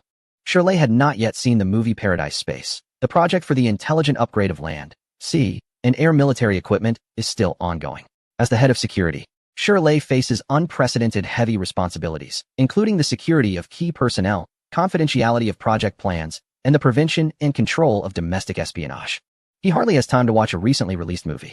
Shirley knows that Lu Lang never lies, and after multiple collaborations, he has a profound understanding of the technical capabilities Lu provides. However, this time is different. The Golden Eagle has demonstrated its strength through real-world operations, proving itself to the Air Force Department and others, including Shirley. With its carbon nanomaterial high-strength radar wave reflection and absorption coating and an integrated AI unmanned body structure, the Golden Eagle brings an unprecedented hypersonic stealth rapid strike aircraft. In actual combat, the air defense system that the military takes pride in was utterly helpless against the Golden Eagle. If the Golden Eagle had not intentionally exposed itself, it could have freely roamed in the airspace of its adversaries without restraint, given the current air defense capabilities. This is precisely the type of equipment the Air Force has long dreamed of. The emergence of the Golden Eagle has completely disrupted the existing air defense systems of countries around the world. The significance of the Golden Eagle to the Air Force is even greater than that of aircraft carriers equipped with electromagnetic catapults to the Navy. After acquiring carriers with electromagnetic launch capabilities, the Navy still maintains a position as a follower compared to its adversaries. However, with the Golden Eagle, the Air Force can now overtake its rivals. If anyone dares to publicly undermine the Golden Eagle, the Air Force will undoubtedly be the first to object, as the Golden Eagle has become a cherished asset for all personnel in the Air Force. In this context, when Shirley hears that Liu Lang has insights into technologies that surpass the Golden Eagle, he can't help but feel some hesitation. The Golden Eagle is so powerful. Can there really be military equipment stronger than it? Pulse rifles? Aren't they just rifles? Haven't others studied them and found them to be unreliable? Electromagnetic cannons? We have tried them too. They seem flashy but have many limitations in practical applications. UAV spy drones. We already have Night Owl drones and Predator drones. How much more effective can this new gadget be? Power armor? Isn't it similar to exoskeleton armor? As for those HDF destroyers, Shirley feels little excitement. These names sound impressive, but they seem like the same old stuff. Based on the description of vertical takeoff and landing armed helicopters, they are likely just upgrades to existing weaponry, perhaps trying to compete with the Golden Eagle. The Golden Eagle is capable of flying at 10 Mach speeds. After a brief conversation on the phone, Shirley and Liu Lang agreed to meet at the Air Force Equipment Department for further discussions. After hanging up, Liu Lang felt a bit of a headache. The Air Force Equipment Department had worked hard for so long to finalize the design of the Golden Eagle mass production prototype. The effectiveness of its practical testing had also been successfully validated. They were now preparing to build the production line and begin mass production. At such a critical moment, Liu Lang suddenly called for a pause, claiming that the Golden Eagle was outdated and that he had a more advanced treasure to show them. Wasn't that just teasing them? Liu Lang had no choice. He originally wanted to exchange for the MP-3000 medical bed and the massive space-based Star Ring spaceport from Paradise Space. However, the points required for these two black technologies were too high. Given the current box office earnings from Paradise Space globally, it would probably take another 6 months to finalize the exchange. Therefore, Liu Lang had to settle for some black technology with lower point requirements, most of which were military equipment technologies. Since it was military equipment, collaborating with military organizations would be the fastest way to realize the technologies he mastered in the real world. Once the mass production plan for the Golden Eagle officially commenced, its production line construction and fighter manufacturing would inevitably consume a significant amount of resources from the Air Force Equipment Department. The cost of restarting the F-22 production line was around $15 billion, excluding factors like labor and the price differences for specialized components. The mass production line for the Golden Eagle would require at least several billion in resources. Just thinking about so much military spending being wasted on a toy that he considered outdated made Liu Lang feel heartbroken. If all the funds were used on the Golden Eagle, when would the stunning HDF destroyers and the Black Antelope vertical takeoff and landing attack aircraft, as well as the Raptor armed helicopters, finally appear in the real world? So he quickly contacted Shirley to halt the Golden Eagle's mass production plan. Next, he had to personally persuade the leaders of the Air Force Equipment Department. If they treated something like the Golden Eagle as a treasure, what would happen when his new toys came out? The atmosphere would surely explode. Chapter 271. The Security Bureau's words don't work here. When Liu Lang arrived at the Air Force Equipment Department under the escort of special agents from the Security Bureau, Shirley, the supervisor from the Security Bureau, had already been waiting there for quite some time. After a few brief pleasantries, Shirley quickly got to the point. Did you see the rows of armed sentries around the Air Force Equipment Department? Looking in the direction Shirley pointed, Liu Lang indeed noticed a large number of armed sentries guarding the area. They were members of the Air Force's Special Operations Team, belonging to the most elite airborne troops within the Air Force. They had been dispatched by their leaders to maintain a 24/7 vigil around the area, just to ensure that the planned production line for the Golden Eagle supersonic stealth fighter could start without a hitch. However, shouldn't the security work for new equipment be the responsibility of your security bureau, Shirley? Hearing Shirley's words, Liu Lang felt somewhat perplexed. Although he wasn't very familiar with the military's internal affairs, from his experience as the chief engineer for the intelligent transformation of military equipment over the past period, he knew that all projects related to this transformation, including security and confidentiality, were managed by the Security Bureau, and the Golden Eagle project was no exception. Who could argue otherwise? However, the top leader of the Air Force had personally made a statement, emphasizing that the Golden Eagle project was of great significance, relating to the Air Force's development plans for the next 10 to 20 years, as well as the evolution of global Air Force equipment development.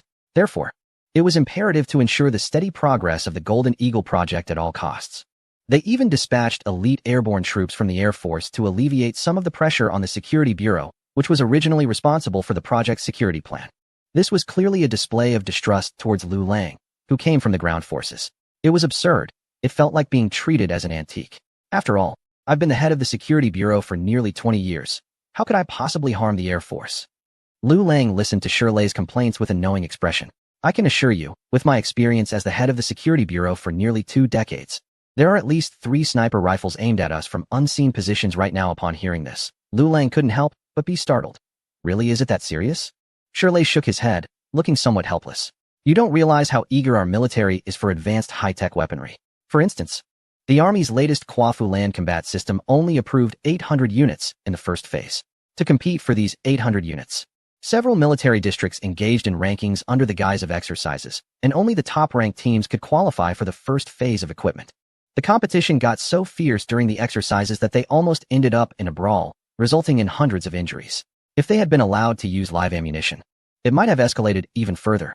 If the Army is so intense about the Kwafu land combat system, the Air Force's Golden Eagle situation is even more exaggerated. Before the production line for the Golden Eagle was even established, over 200 aircraft, essentially the planned production for 4 years, had already been allocated. The Air Force's Special Operations Team serves both as bodyguards and supervisors. Every Golden Eagle aircraft was pre-ordered long before it even rolled off the production line. When the time comes and they can't get their hands on the aircraft, the Air Force will not show any consideration for the Security Bureau. Is it really that exaggerated? Lu Lang was taken aback. In short, I hope your excuse over the phone can convince these Air Force folks.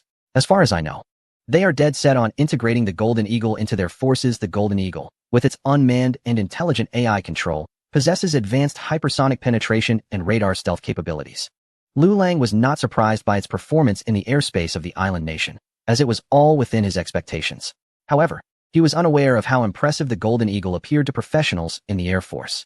Previously, even the most advanced 5th-generation fighter jet, the J-20, could only claim mutual strengths and weaknesses when compared to certain advanced fighter jets, without a significant gap in capabilities. In terms of overall Air Force strength, the Air Force with extensive combat experience undoubtedly had the upper hand over that of the Dragon Nation for a long time. The development process of the Dragon Nation's Air Force equipment has been a journey of cautious exploration. Other nations had long been the targets for the Dragon Nation's Air Force to learn from and surpass. Now, at the 5th-generation aircraft stage, the Dragon Nation's Air Force has surpassed its previous targets and has nearly reached the level of its counterparts. In the comparison of 5th-generation aircraft capabilities, both sides have their strengths and weaknesses, and no one can confidently claim superiority over the next-generation aircraft being developed by others. However, when the Golden Eagle emerged, the Air Force was pleasantly surprised to find that the 6th-generation aircraft standards, which had long troubled them, were perfectly embodied in the Golden Eagle. What are the standards for 6th-generation aircraft? Some believe it involves higher speed, greater strength, enhanced stealth capabilities, advanced weapon systems, and avionics systems, all of which must demonstrate a qualitative improvement over 5th-generation jets. In short, a 6th-generation aircraft should possess performance levels that can overpower current 5th-generation aircraft worldwide. Given the current technological advancements, 5th-generation aircraft represent the pinnacle of what research and development teams can achieve.